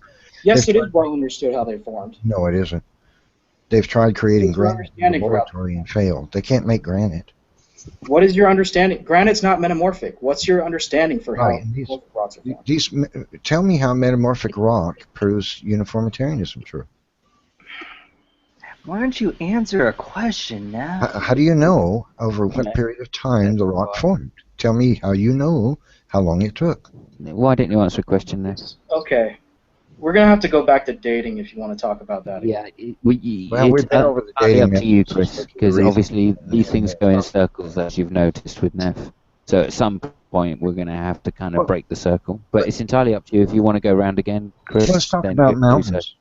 How do you get mountains? I'll just Hang on, tell Neph. you about Neph, how slow down, Neph. Let's slow down, Neph. Right. Neph, So yeah, I'll just I tell you was just about talking to Chris. If you don't mind, Neph. We've already talked about the dating methods. Okay, so you Okay, talk we won't about talk about dating methods. We'll talk about formation of igneous rocks and metamorphic rocks. Okay, well, how does that demonstrate the Earth is millions and millions and millions of years old? I'm not going to talk about age with you. I'm going to talk about how they're formed because we're not talking about dating, remember? Okay. How is it? You didn't answer. Okay, well, I'll just wait. Maybe you'll actually tell me how these rocks verify the Earth is hundreds of millions of years old. So you want to I'm going change to tell you about how igneous rocks and metamorphic rocks are formed. Yeah, I'd like to Igneous hear rocks, igneous rocks are formed either from volcanic activity or from cooled magma deep within the Earth. Mm-hmm. So you can get extrusion of lava onto the surface that solidifies once it reaches the surface, sometimes blasted out in these violent volcanic eruptions and quickly solidified into what you see in Hawaii, for example, in basalt. Okay. You can also get types of rocks that were cooled very, very slowly deep within the Earth that over hundreds of millions of years were slowly uplifted from plates pushing against each other. So that type of rock typically forms larger crystals like you would see in granite, which is also a type of igneous rock. Well, as for Hawaii... The formation of granite and basalt are very different, but they're both types of igneous rocks. As for Hawaii...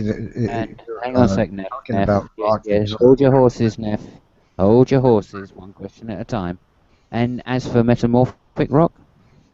Metamorphic rocks are basically what happens when igneous rocks are heated or pressurized once again within the Earth's interior. So you can have burial of sandstone and limestone, and eventually this all becomes schist, marble, and all these sorts of metamorphic rocks that were altered because their crystals are basically fused together into stronger, tighter, and more durable rock. And this becomes metamorphic. With igneous rocks, it happens the same way. Over hundreds of millions of years of compaction from heat and pressure, sometimes just heat, sometimes pressure, sometimes both of them, you get formation of metamorphic rocks. Okay, thank you. Okay, so, but you haven't told me how you know that those metamorphic rocks, for example, or igneous, formed over millions of years. Sure, well, he was answering my question. To be fair, though, why is it that we can know? I'm asking him a question. Hold on, mate. Hold on. To be fair, he was answering my question. So please don't accuse him of not answering your question. No, if you have a new question, then ask him the new question. But don't accuse him of not answering your question when he was answering my question. No, he had already... Let's be reasonable here. I'm trying to be civil, okay? Well, I had already asked him. You're making it difficult. You still haven't answered. Behave. 3 minutes ago, I asked him the question. He just explained his belief on how it was formed. He did not explain how he knows the rock is millions of years old. You haven't explained how you know there was a global flood. Yes, I've given you the physical evidence of it. No, there is no physical evidence. Yeah. There's no evidence of grandma. Hey, okay, so, tell me how you know that the rocks formed over millions of years. And as for Hawaii, there are coral reefs around the Hawaiian Islands that have dropped off to a depth of 4,000 feet, and they're dead, because coral can't exist for more than like 200 feet or 250 feet down because the sunlight gets too dim. No, that's not the reason. So the materials have sunken. It's not that the Hawaiian Islands uplifted and is evidence of millions of years. It's that the ocean floors have sunk around the islands. The islands were indeed lifted up by I'm not saying that. Okay, so let me finish. Please, allow. Let me finish. The islands were indeed formed by magma pushing up out of the earth. The flood model explains that. But I just wanted to make it understand. You want to make them one go, for fuck's sake. Why don't you shut it? I thought you could be civil. Try and be civil. You don't run the room. Shut up. Okay. So I'm giving you an evidence that the Hawaiian Islands were not formed over millions of years, and that is that coral reefs around the Hawaiian Islands have dropped off. They've sunken down to a depth of 4,000 meters. So please tell me how you know that these rocks are millions of years old? All right, so that was Okay. the original God, you waste so much time. You sit still for my explanation. Okay. So the Hawaiian That's Islands. his tactic. So the Hawaiian Islands were formed because the Hawaiian Islands are inside of a plate. They're over what's called a hot spot. As the plate is moving, there's a hot spot, which is what happens when a mantle plume rises up and pushes through a part of the crust that's in the interior of the plate. So as this plate is gliding over that area over millions of years, it's forming a chain of volcanoes, and that's how the Hawaiian Islands were formed. As they're forming these volcanoes, what happens is they form in a sequence. So you start out with an active volcano, and over time, it drops, it drops, it drops, it drops, because what happens is that this plate is continuously subsiding beneath a continental plate. And in this case, the continental plate is the North American plate that it's basically subducting under. So as it's subsiding, you're going to get these active volcanoes that rise up along its path. But then you're going to get these dormant volcanoes that used to be there that the hot spots already passed by. So what happens during this formation process is you can have a growth of a coral reef around these islands. So you get what's called a barrier reef, and then you get a fringing reef, and then it becomes nothing but an atoll. An atoll is basically a ring of reefs, and the volcano's sunken down already. So what you're talking about, the corals dropping off, and when they drop off past a certain depth, they can't exist because what tends to happen, not because they can't get enough sunlight, because corals don't have anything to do with photosynthesis, except for those corals that have a symbiosis with algae. What happens to corals under a certain depth is they bypass a depth within the ocean called the calcium carbonate compensation depth. The calcium carbonate compensation depth is a certain depth within each ocean where the temperatures and pressures cause the solid calcium carbonate to dissolve in the water. So past a certain point, corals, which are made of calcium carbonate, and mostly of the mineral aragonite, and this goes back to our talk about calcareous chalks, like the Cretaceous coccolithophores, which were made of calcite, and why they're less abundant nowadays is because the oceans favor aragonite now. But going back to that, there's a certain depth within the ocean that both calcite and aragonite cannot exist below, so what happens is these corals get below that depth, they start dissolving. Okay, so the corals I mentioned are intact but dead. Okay, so that can still happen. You still have storm waves, break apart coral. The second model doesn't help you, but that's not the point. The point is that I was providing evidence the ocean floor had sunk there, but all you've done is explain the formation of the Hawaiian Islands, and I agree with everything you said, because the floods would cause that. But you have not answered my question. What's your question? How do you know they're millions of years old? How do I know what's millions? All you did was describe the formation. Evolutionists do this. You asked them about coral reefs. Now you're switching again. Are you asking about evolutionists? Hold on. Now, wait. Evolutionists do this a lot. They think by explaining how something is formed. I'll answer your question. Let me. No, I'm not. Go straw man away. Quiet for 3 minutes. Neph, you do not get to ramble, and you do not get to ramble on continuously. You need to stop. I was quiet for 3 minutes. You need to let him answer your question. You need to stop. Hush yourself. No, Neph, you need to stop rambling and let him answer your question. What they do is this: they think. No, they don't do anything. You need to let him answer your question. Okay, Neph, I'll answer your question. I'm not done asking. I was quiet you were on the mic for 3 minutes. No, you weren't quiet. Oh, you're taking away his Wayne Gish and listen to him snivel.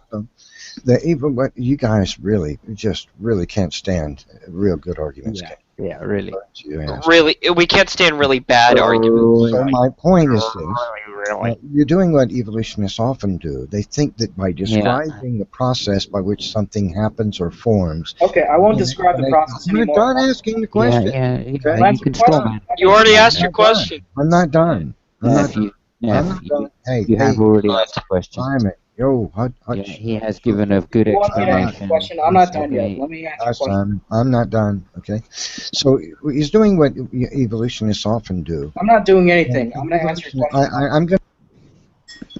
Okay, I know atheists love to. Cunt.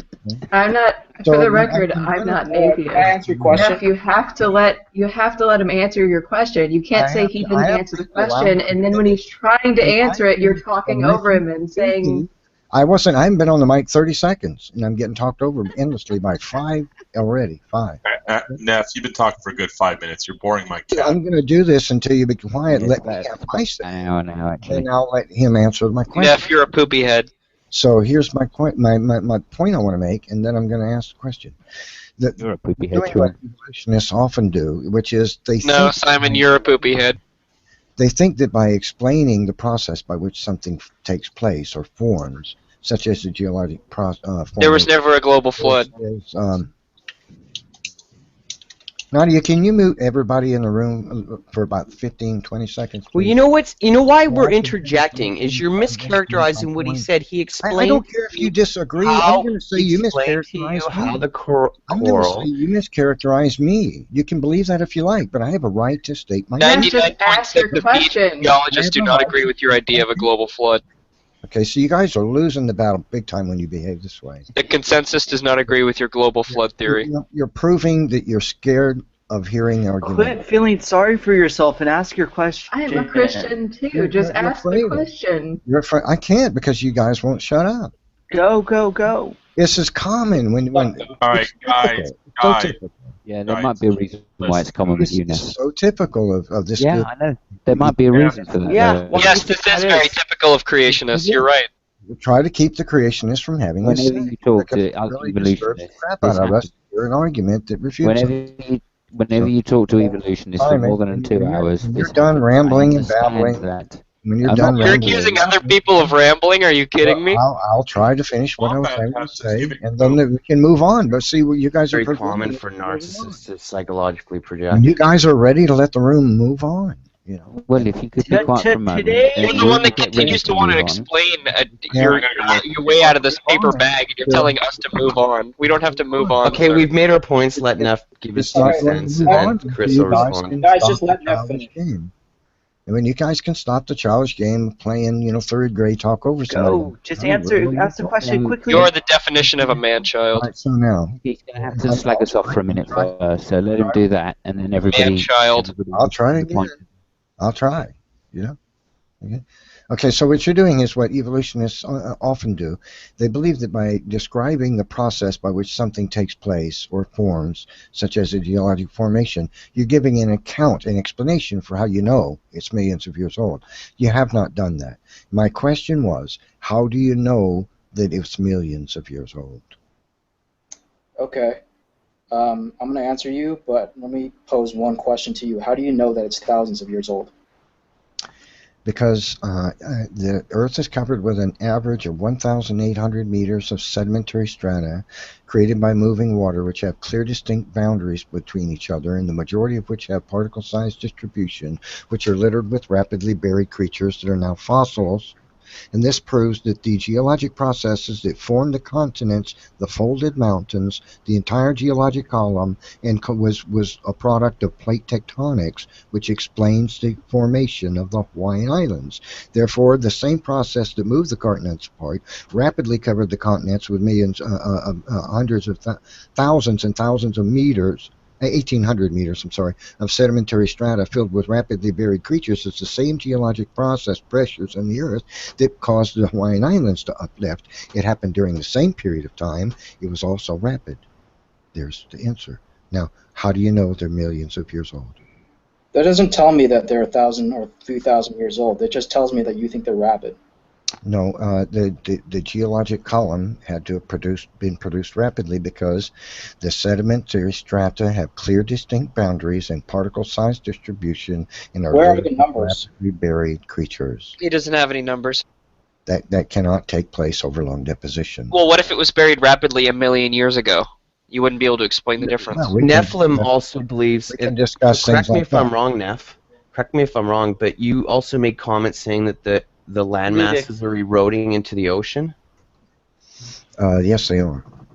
He also And- believes there's whale fossils on the moon. Oh. And so the erosion. So what? Because of the rate of erosion, that means that the Earth can't be older than 100,000 years. 20 million.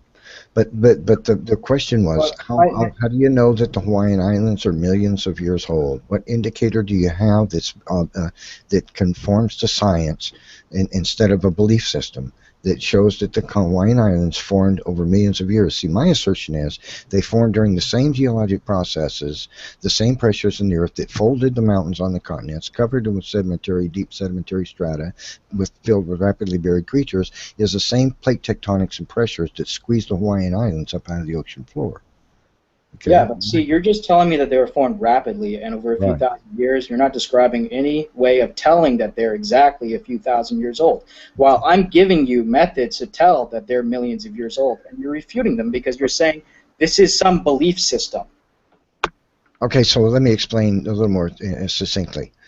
Sedimentary I'm strata. actually giving you numbers. You're not giving me numbers. Because sedimentary strata have a clear, distinct boundary within each other, and because they are often comprised of different mixtures of materials, so that they can have a clear boundary, one to the other. So thin, often you couldn't put a piece of paper between. Okay, you've said this over and over and over all This night, proves Neph. We're that- not disagreeing with you. We're not saying that your evidence is bad. We're saying your conclusion is bad. I'll start again. The conclusion does not fit. You're not going to start again. You've been repeating the same thing all night. You need to stop. Exactly. I'll start again.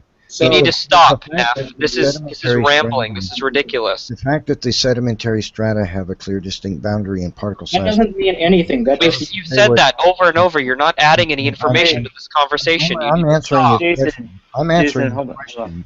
If you'll just be quiet. The fact that the sedimentary strata have clear, distinct boundaries with each other and particle size distribution proves that they formed rapidly, and that's the case for the ones clear, just distinct above. boundaries does not prove rapid deposition. I don't know where you're getting that. That's true of the ones No, down it's not. just above the Cambrian. It's true. To answer my education in this field, I am a geologist and a paleontologist. Now you're going to interrupt me. It's true of all throughout the geologic column because sedimentary strata. I actually just came back from field work in Nevada. Excuse Sunday. me. Sedimentary strata Yeah. with clear, distinct boundaries cannot form over long deposition. If you think they can you give us an example of a scientific method that verifies that long deposition is capable of creating clear, distinct boundaries with particle size distribution? Yes, I can. Do you Good. want to sit still for an hour while I explain to you? I want you to show me a geologist that has a site that shows that with scientific testing and observability, he can show that there is reason to believe that sedimentary strata can be formed over long deposition times and have particle size distribution. I could give you dozens, hundreds of One. papers. I ask you for Are you one. going to accept I have a. Hey, here's what I'll do. Here's what I'll do. You hear this? That's a ceramic bowl. I'll eat it if you can find me one geologist on this planet that has a scientific explanation for how particle size distribution can form in a strata with a clear boundary with another. You're talking about one of the most simplest. One geologist, and I will eat this on camera. Every single geologist can explain that for you. Find me one paper in one geology website that says it can happen. Show me. Well, I could show you several, but you'll just move the goalpost. No, I said I'll eat this ceramic bowl yeah. on camera. Almost any sedimentary geology paper can tell you that. I can give you show dozens, me. up to hundreds of authors. Fine. Let me Show pull me. it Yes, up right there's a now. few textbooks as well. Show me.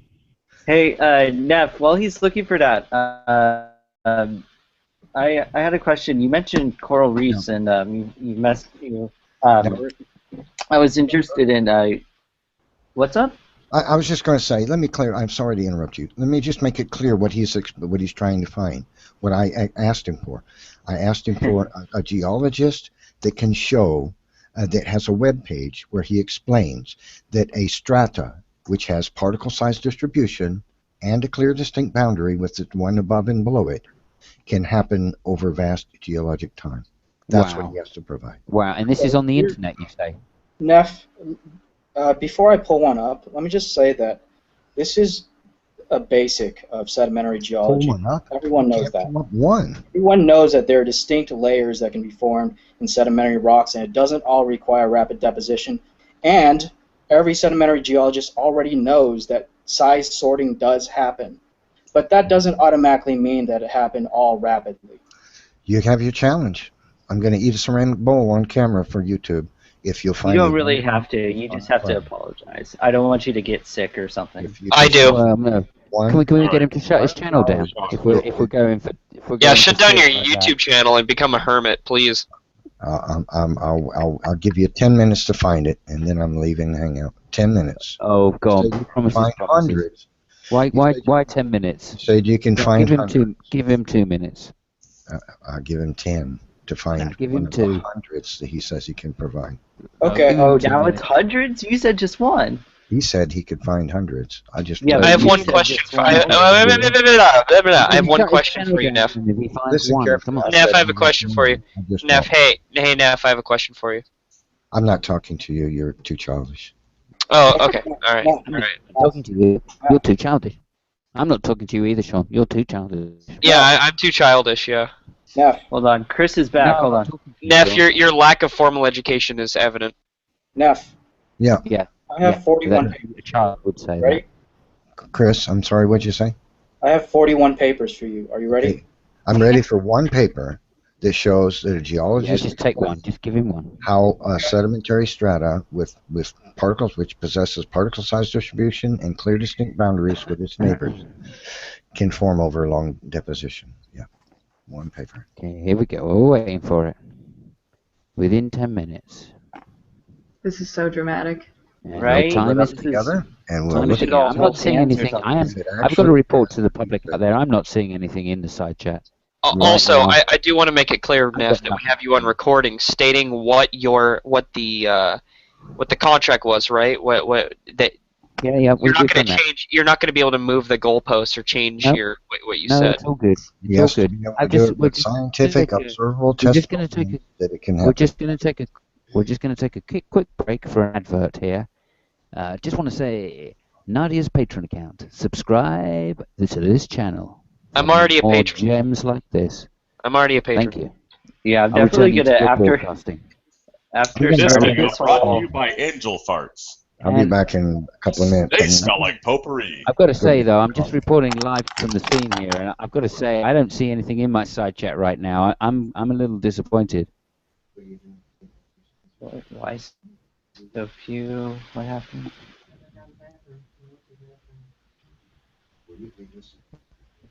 Oh, hold on. I've got a report coming through that in fact there is a link, but I'm just not seeing it. I'm not sure. Hey guys, Chris died. Yeah, you want to get back in? His internet just dropped off. Yeah, so I don't know if we can. We have room for John. I can. I'll leave. Somebody I'll kick leave. John. Fuck John. Yeah, we need to get somebody back in here. Sorry, we need the space, John. We're not done. Last in, first out. Thank you, John. If you wouldn't mind. Cheers. All right, let's get Chris back. Much appreciated. And also, Simon, you can lick my left nut. Okay, just a quick break for an advert. Nadia's Patreon account. Well, we're subscribing. You might see me lick Sean's left nut. Yeah, if you subscribe and you're a Patreon of Nadia, you can watch Simon lift my left nut.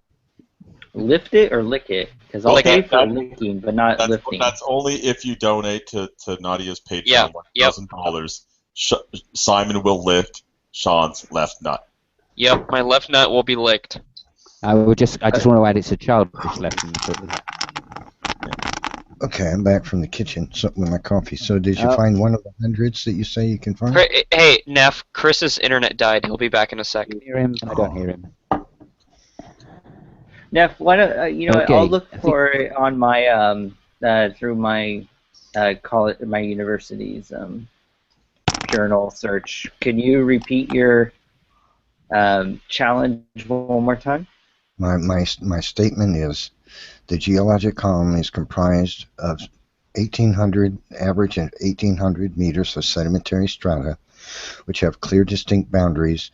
The majority of which also have particle-sized distribution, and they are littered with rapidly buried creatures. This proves the entire geologic column was formed rapidly, because you cannot get clear, distinct boundaries from one strata upon the other without long deposition, and you cannot get particle-sized distribution over long deposition, and you cannot get fossilization over long deposition. See, this proves the entire geologic column formed rapidly, all of it. Now, you could argue that some of it was formed over this period of time, and then this period, and then this period, other parts of it, this period, and then more strata above it, this period. It would have to be, the only way for the uniformitarianist to explain the geologic column is to say that there was numerous massive local floods that covered the continents. Many. Okay, I'm going to have to interrupt you there, Neph. We've got a report coming in that nothing has happened in the side chat. Hey, Neph, I wanted to ask you about prehistoric inland seas. Are you familiar with Central Michigan? With what? Michigan? Something Michigan? Central Michigan, about a little bit over half a kilometer below the surface, there's salt domes, and your contention is that all these layers formed in the year-long flood, the action, So how do you get a salt dome buried in sedimentary strata, right? Well, yeah, and also because it's water soluble, so the salt should should go away. It should go with it. But the other the important part about it is that the atheists, evolutionists, uniformitarianists, they have an explanation of this that coincides with other phenomenon that's found. Hey, Seamus joined. We gotta get Chris. Somebody has to die. Really quickly, Joe, if you have any contact with Chris, just like when he tells you he's ready, I'll drop. Like, let's just wait until he's ready there, or else people are just going to keep rejoining and have to tell the new people to keep dropping. So. Yeah, no, I get you. Hold on. Yeah, Seamus, we're trying to have Chris answer Nephilim Free's challenge here to the uniformitarianists. Yeah, you might see him eat a bowl. I want to see him take down his YouTube channel and become a hermit. No. He has to eat the ceramic bowl. Yeah, it's the ceramic bowl. This is what this is what he said to me on Facebook. I have to reboot. Computer froze. Give him this paper, and I'm gonna copy and paste it. But I'll tell you it's primary sedimentary structures formed by turbidity currents and related re-sedimentation mechanisms. And I'm gonna copy and paste that. It's by a J.E. Sanders. Like I said, there's about to be action in the chat. Okay, what is this? We'll see. We'll see. We have a live reporter on the side chat as we speak. Seamus, we're just waiting for someone to get in. You've taken their space. Would you mind? I'm waiting for that source. I put the name of it in the side chat. Thank you, mate. Much appreciated. Okay, let me pull it up. Thank you, Seamus. It's really helpful. Okay, is Chris ready to come in? No, he said I'll be back soon. He joined. There he is. He's here. He's here. Coming. Well done, Chris. Let me just sort out that. That was some journalism right there, Simon. On the spot. Simon is my favorite reporter. Hey, smell like potpourri. Turbidity is not long deposition. Okay, so let me just report the situation. We're waiting still for some action in the side chat from Chris to give this proof. We may have a second source coming in, Neph, so even Chris doesn't supply it. I hope you're going to honour the bet. Joe, Chris, can you come in now? I think I've got Chris live. Really quick, Neph. Joe, I know you're trying to answer me.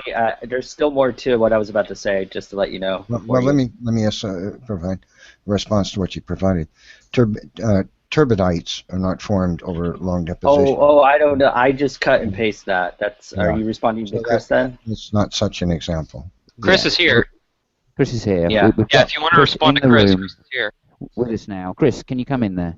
You're muted, Chris. I think he was talking, but he was still muted at the time. Can you hear me now? Yeah. Perfect. Yes. Okay, so the reason why I provided that paper is not to show that turbidity flows are for this long depositional regime. They're for the sorting. Now, to show you how long depositional regime fits we're talking about my view. Okay, the grading, the particle size distribution you just acknowledged on. Yeah. It's something that forms rapidly. It's not long deposition. Okay, so but that's not what No. I'm just telling you that sorting happens based off of gravity. Mm-hmm. Right, we know that, but that's not. You're not providing the evidence you claimed. There was hundreds of examples. Yeah. So if you already know that, what's the problem? Well, because this isn't an evidence of particle size distribution being formed over a vast stage of time. Long deposition. You just provided me a sample that you acknowledge is formed rapidly. Particle size distribution formed rapidly in turbidites. Okay, so what you were called to do is what you argued for is that it was possible for long deposition to explain the stratum, which have clear, distinct boundary and particle size distribution. That's what you were trying to argue for.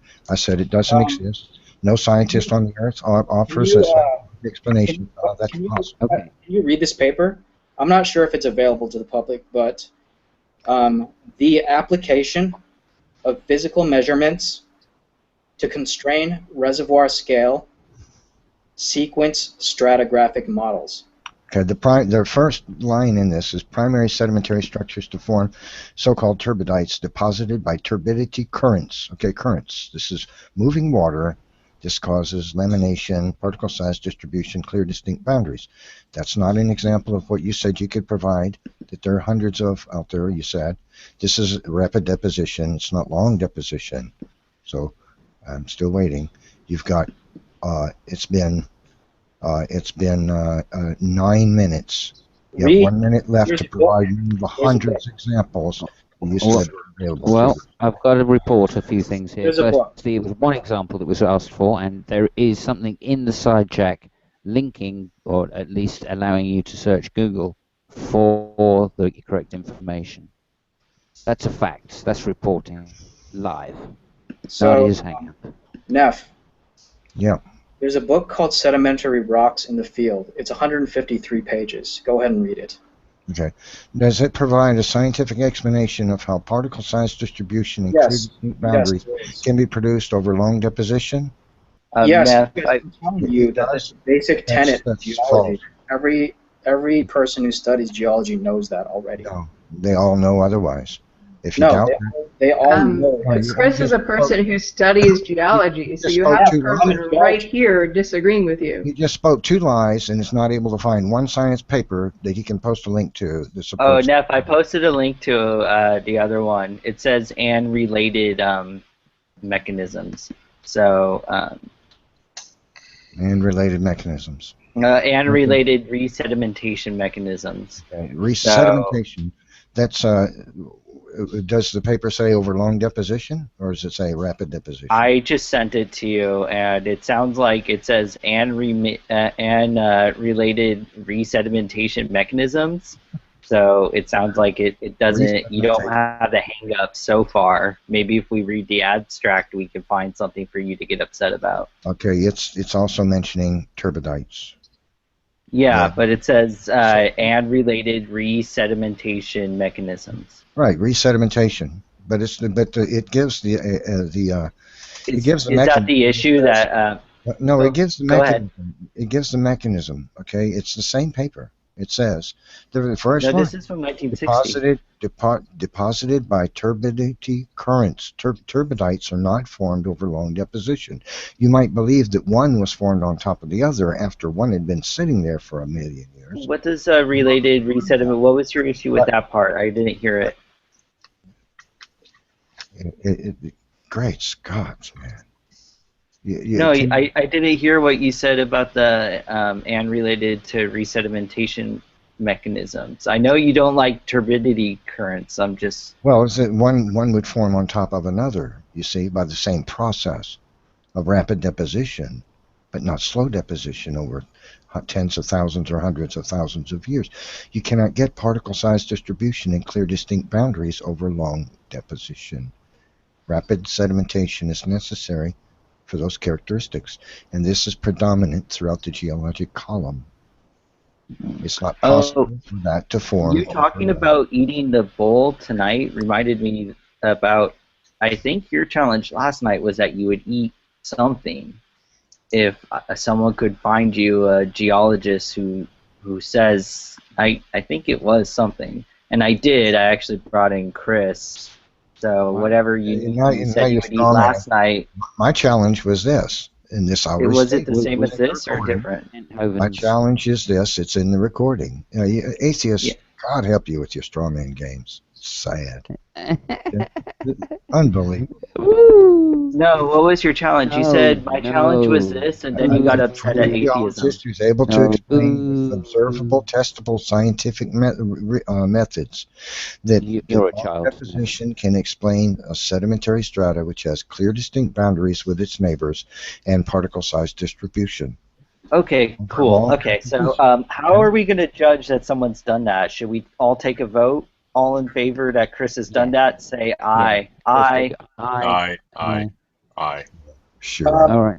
Okay. All in favor that Neph said is correct. Say aye. But the paper starts with this word. This ruins the argument. Neph, let me sedimentary structure. You don't want to read about turbidites. Let me give you another one. Turbidites. Okay. Turbidites. 8-0, I think. That's a fail. What do you say to that, Neph? 8-0.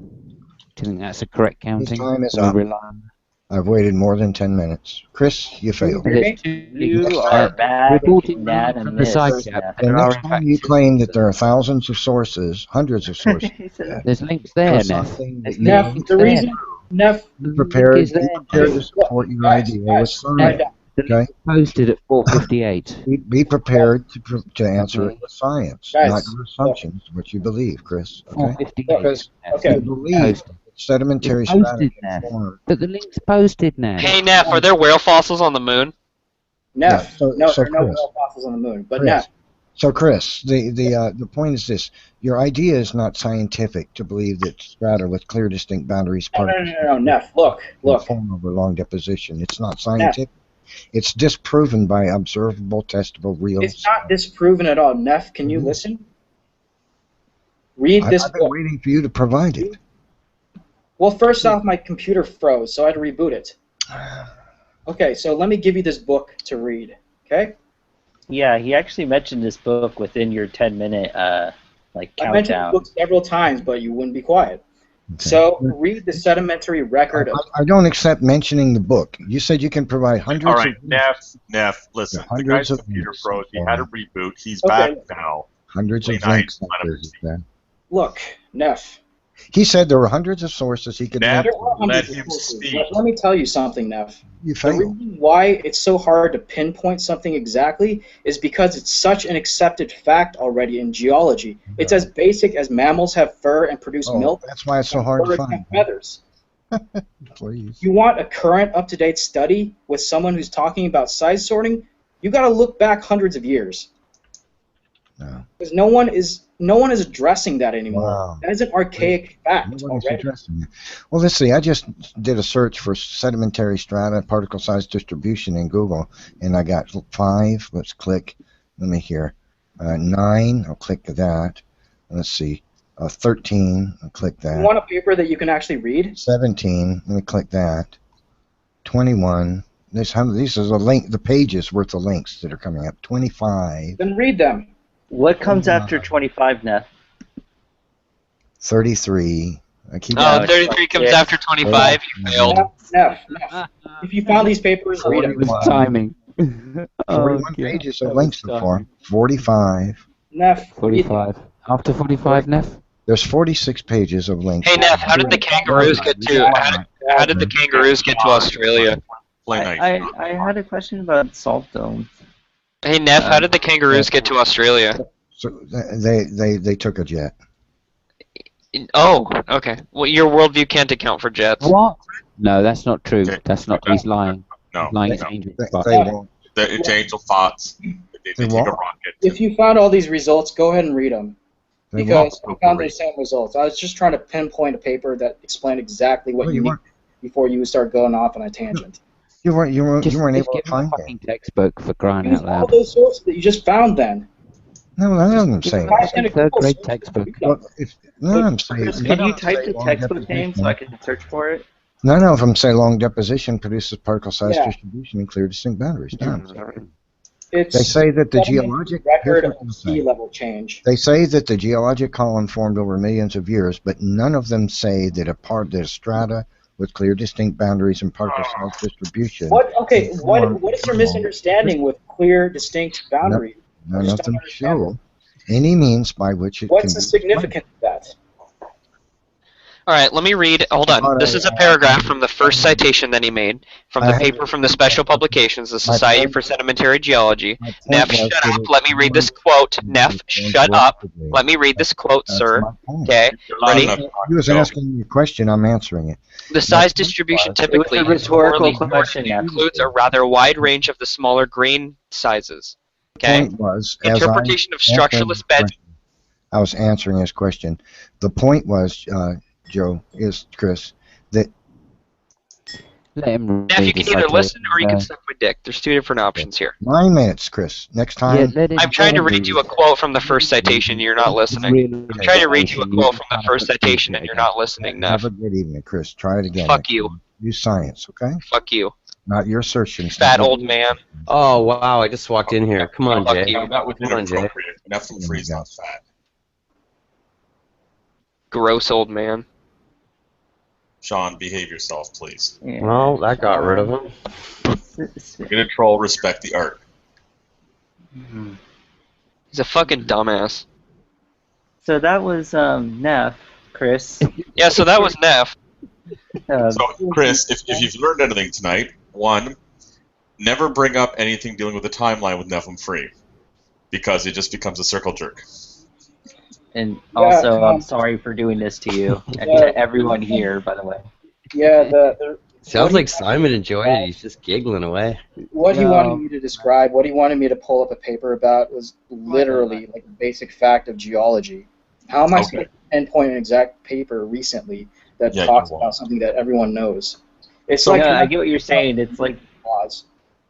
it's Can you like just when explain people say none what of these turbidites are? papers they have evolution in it or something. Chris, Okay, can you so- explain what turbidites are, just to clarify why Neph has a hang-up on turbidites? Okay, so turbidites are basically underwater flows. They're basically just landslides that happen on continental shelves, and they go down continental shelves, eventually go down the continental slopes, and get deposited at the bases of these continental slopes. So what happens is usually there's some sort of event that triggers it, something like an earthquake or a storm wave that picks up a large clump of sediment and causes it to start moving downhill. Now, the reason why it starts moving downhill is because usually when you have a lot of fine sediment mixed in with coarse sediment, the fine sediment settles down to the bottom and provides sort of a slick mattress for the coarser sediment to ride on top of. And this starts progressing in speed and eventually gets deposited where it's laid down at the bottom of the continental slope. When it's laid down, at the very bottom is the finest layer, which served as the mattress, and right above that is a layer of really coarse sediments. Now, that's the only part where you get reverse grading, and by reverse grading, I mean smaller particles below larger particles, because normally, due to the effects of gravity, you get larger particles resting below smaller particles, because the smaller particles take longer to settle out. So what happens is you get this fine mat of sediment. Above that, you get coarse sediments, and above that you get progressively finer sediments. And so this shows you that gravity is responsible for basically causing the grading of different grains. So this is an example of a rapid event that happens, but these events happen slowly in long time scales because you can imagine when a river picks up sediments and brings them out to oceans, the larger particles are going to fall out close to shore, and the small particles are going to get carried out further out because it takes less energy to carry them. And then the smaller particles are going to get carried out further out, and soon enough, like the smallest, finest sediments get deposited in the open oceans. So you get this size grading from coarse sediments near the shore to fine sediments out in the open ocean. Now what happens is... John, you have to leave. Nadia's not in the room. Please leave, John. So well noticed, Rev. Thank you. What happens is you get these periodic flooding events. When I say periodic, I'm not talking about like your daily high tide, low tide. I'm talking about events where the actual area is completely flooded over for thousands or hundreds of thousands of years, or the sea level falls back down. So in these events, what happens is your water column, if it shifts up, then your finer sediments are going to get deposited over coarse sediments because that area of the water is now further upland. Does that make sense? Mm-hmm. And so when this ocean is constantly shifting up and down in sea level, you get sediments that are piling up on top of each other based off of some sort of grading system or reverse grading if it's receding. Right. So he doesn't like this because it doesn't fit the model he wants. He doesn't like this because he can't observe it, and that's the problem with a lot of creationists with evolution too, in that they can't observe it because it happens too slowly. I also think, Chris, it's some kind of temporal misunderstanding. He doesn't understand how it could form an aggregate, or that there's a series of small events over long durations. Or he seems to want to look at it like so many do in like a linear way, like how you described it. Selling would be kind of like his notion, like there's single events, like that's why so much of his theory hinges on this one event, right? So welcome back, it's Nye. very peculiar. Yeah, and that's the thing with geology is because you can't just have one explanation for how every formation is deposited around the world. It's all a combination of... Is it localized? Is that because a lot of it's localized? What's that? Is that because a lot of what you observe local geology is because it's localized? There's local drivers, local slides and rivers and. Exactly. A lot of what you observe nowadays is due to these rapid events, and that's what creationists tend to use. Yeah, like last night, Neph cited this thing that was the Oak Ridge Moraine, where if you want to find it on a map, it's basically northeast of Toronto in Canada. He cited it being he cited some information and about core samples and then the stuff that's found in it and how it differs, and this is some evidence of a flood. What he fails to realize is a moraine is formed through glaciation. Basically, it's debris that's been plowed by a glacier. Yeah. There's no flood involved. The only flooding involved is when the meltwater hits the outflow plane. That would be beneath the moraine. Yeah, and actually the way you can tell glacial sediments apart from riverine or aeolian sediments is that rivers tend to round out rocks if they've been flowing for a long time.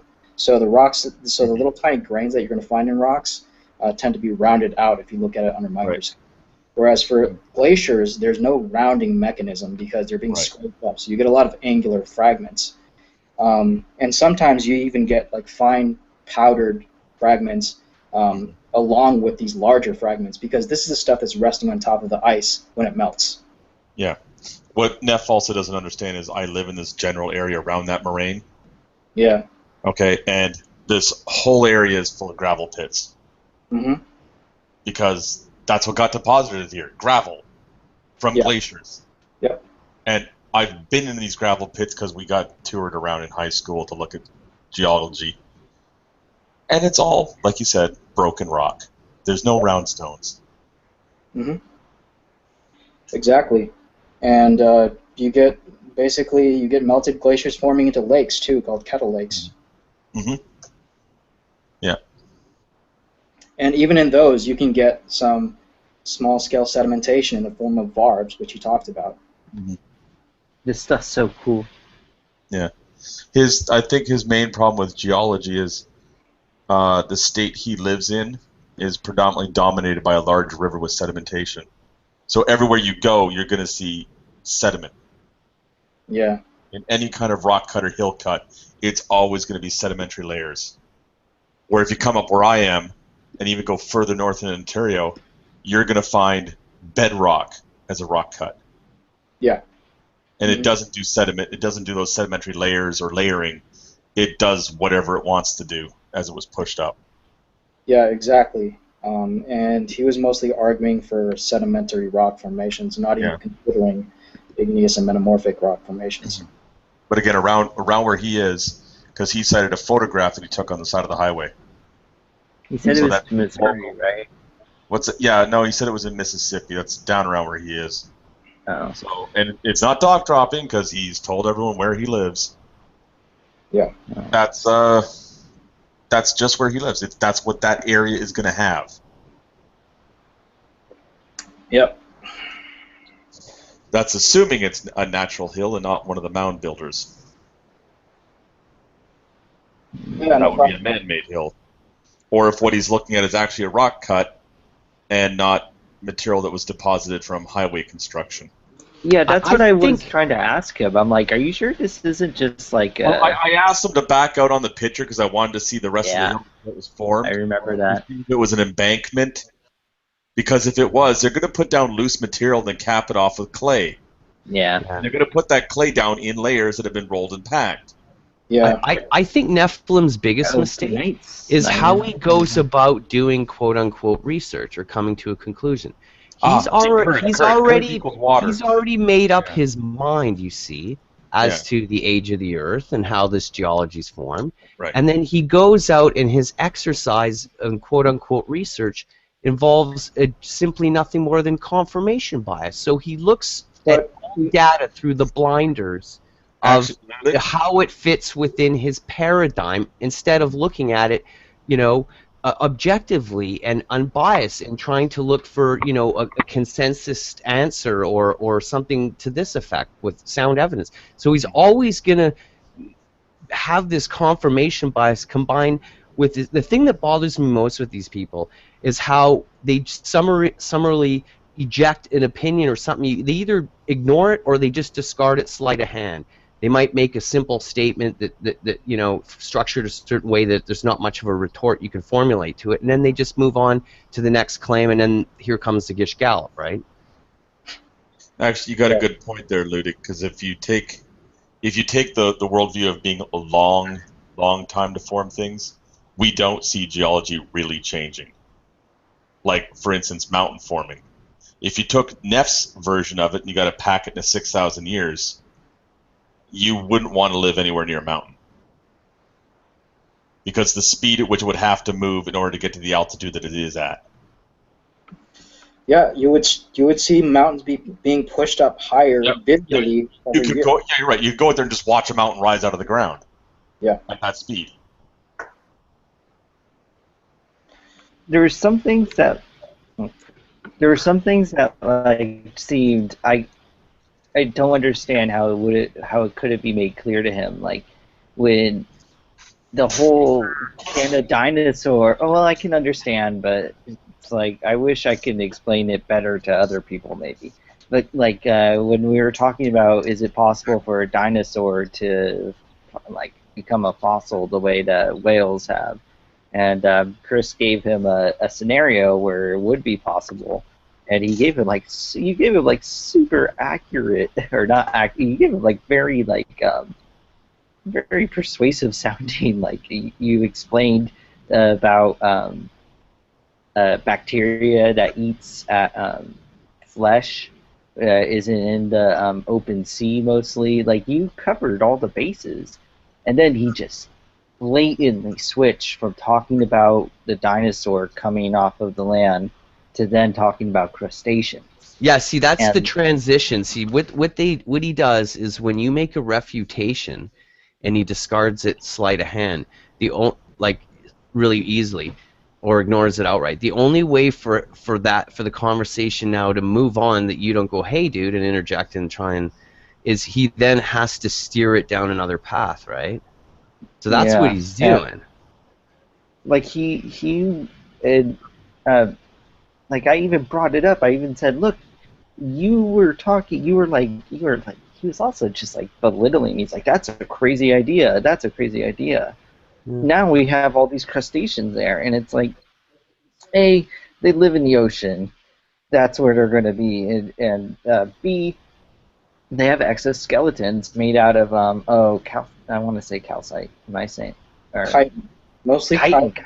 Some of them have calcium phosphate. Yeah. They have, it's material that fossilizes better. I mean, that's all Stephen Jay Gould studied. He studied just shells and stuff. Where was I going? And he was like, I don't see a problem with bringing up another example. And it's like, but the whole point is you're challenging this one specific example by, wait, why did he switch to the exoskeletons anyways?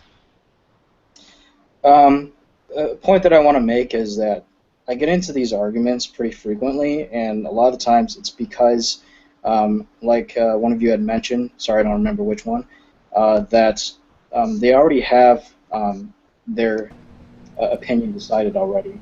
Welcome, Jim. Can somebody broadcast Jim? And so they're pretty much just finding supporting evidence for exactly. That. And also, on top of that, what tends to happen is they tend to just only brush lightly on the science. They don't really learn it all. And so it's basically trying to use a really simple... How can they, Chris? I mean, when you're exercising confirmation bias and looking through everything through rose-colored glasses, or however you say it, or whatever, like his bias, But what's interesting is that he would say, that there's no. What bothers me too is there's no consideration for example, to the amount of effort and time in your life you've dedicated to trying to understand these things.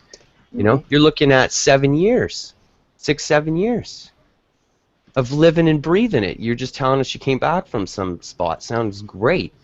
But, for that to not even be taken into consideration, right? I'm not trying to use appeal to authority here or anything like this, but I mean, to some extent, when you're a layman, you have to do that, and certainly your explanations sound a lot better than Neph Freeze. Can somebody with mods broadcast Jim, please? Where did Nadia go? She's here, but she's muted. I think she's having bandwidth issues. Her video frame rate was crap. Who has mods here? I don't.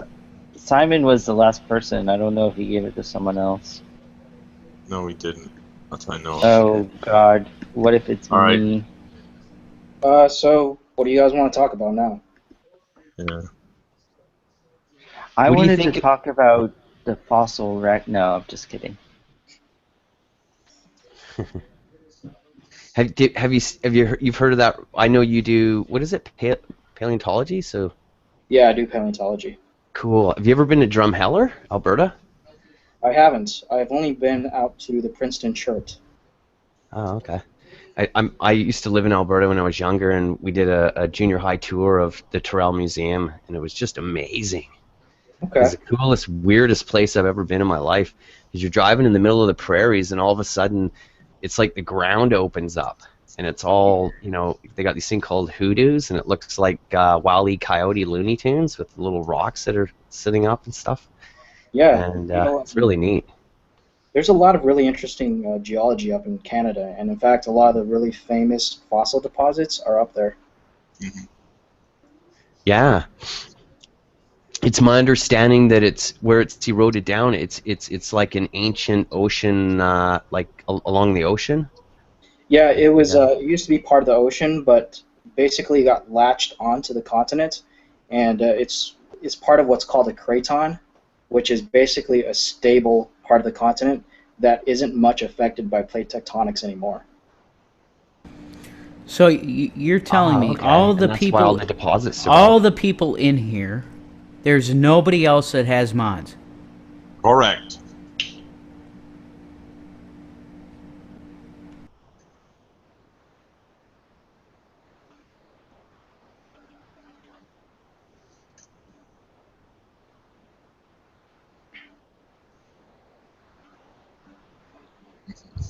You shamed us.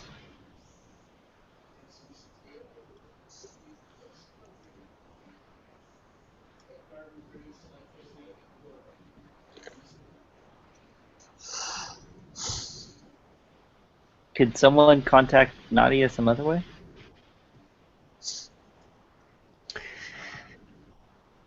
Oh well, don't want to hang on waiting for the wisdom of Christian Hillbilly. I'll chat her on Skype. Mm-hmm. I think she's participating in Brett's room as well. If you hit Brett's external chat, you might be able to get her attention. Yeah. Hey, how do you do that? If you have, I've only been able to access the external chat after I've joined a Hangout. Afterwards, it appears in my Gmail page, but on on the side communication bar. How do you do it prior? Is there a way to do it without joining? Oh yeah, no, I don't think there is.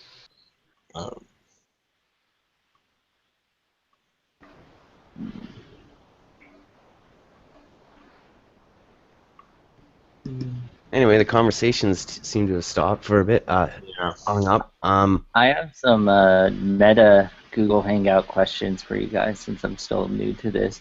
Is it really just Brett and Nadia who have like the big, I guess what Seth called it, great debate hangouts? No, other people do like podcast versions, so they talk for a couple hours and then stop. Just Nadia runs like continuously all day. Yeah. And of course, I'm not sure about Brett, what he does. There used to be others in the past, but they've become less active. There used to be a person named Xbox Fiend who would run a lot of hangouts that would run kind of without structure, kind of like Nadia's for hours and hours, but he hasn't really been on in a while, and yeah, not many people really do it anymore. Wolf King used to run a bunch, he doesn't. Stizor runs some, but they're like just fuck fests of idiots. Stizor, come on. You can't pick and choose there. Yeah, I try to run mine 24/7. Although, who knows how much longer I've got. People Nadia, need mods. make some mods in here, honey. Yeah, and let in Hillbilly. Is there not enough room? Because I have to go for a little bit. I'll come back in later. Yeah, I gotta take off. I got some more. Hey, see you, Joe. It was good to have you, Chris, and good to have you. Definitely respect your field of study. It's awesome. Yeah, thank you. I'd be glad to join in on any future conversations. Yeah, I think please come back and share your knowledge. I think you definitely wrecked Nephilim free. I think that's the consensus. Yeah. Good to hear. Don't expect him to be eating a bowl anytime soon. Yeah, he won't admit it though. Yeah. I'll get him to eat that paper. I'm gonna listen to what he said again. But later, kids. All right, guys, take off. Later, Chris. Later.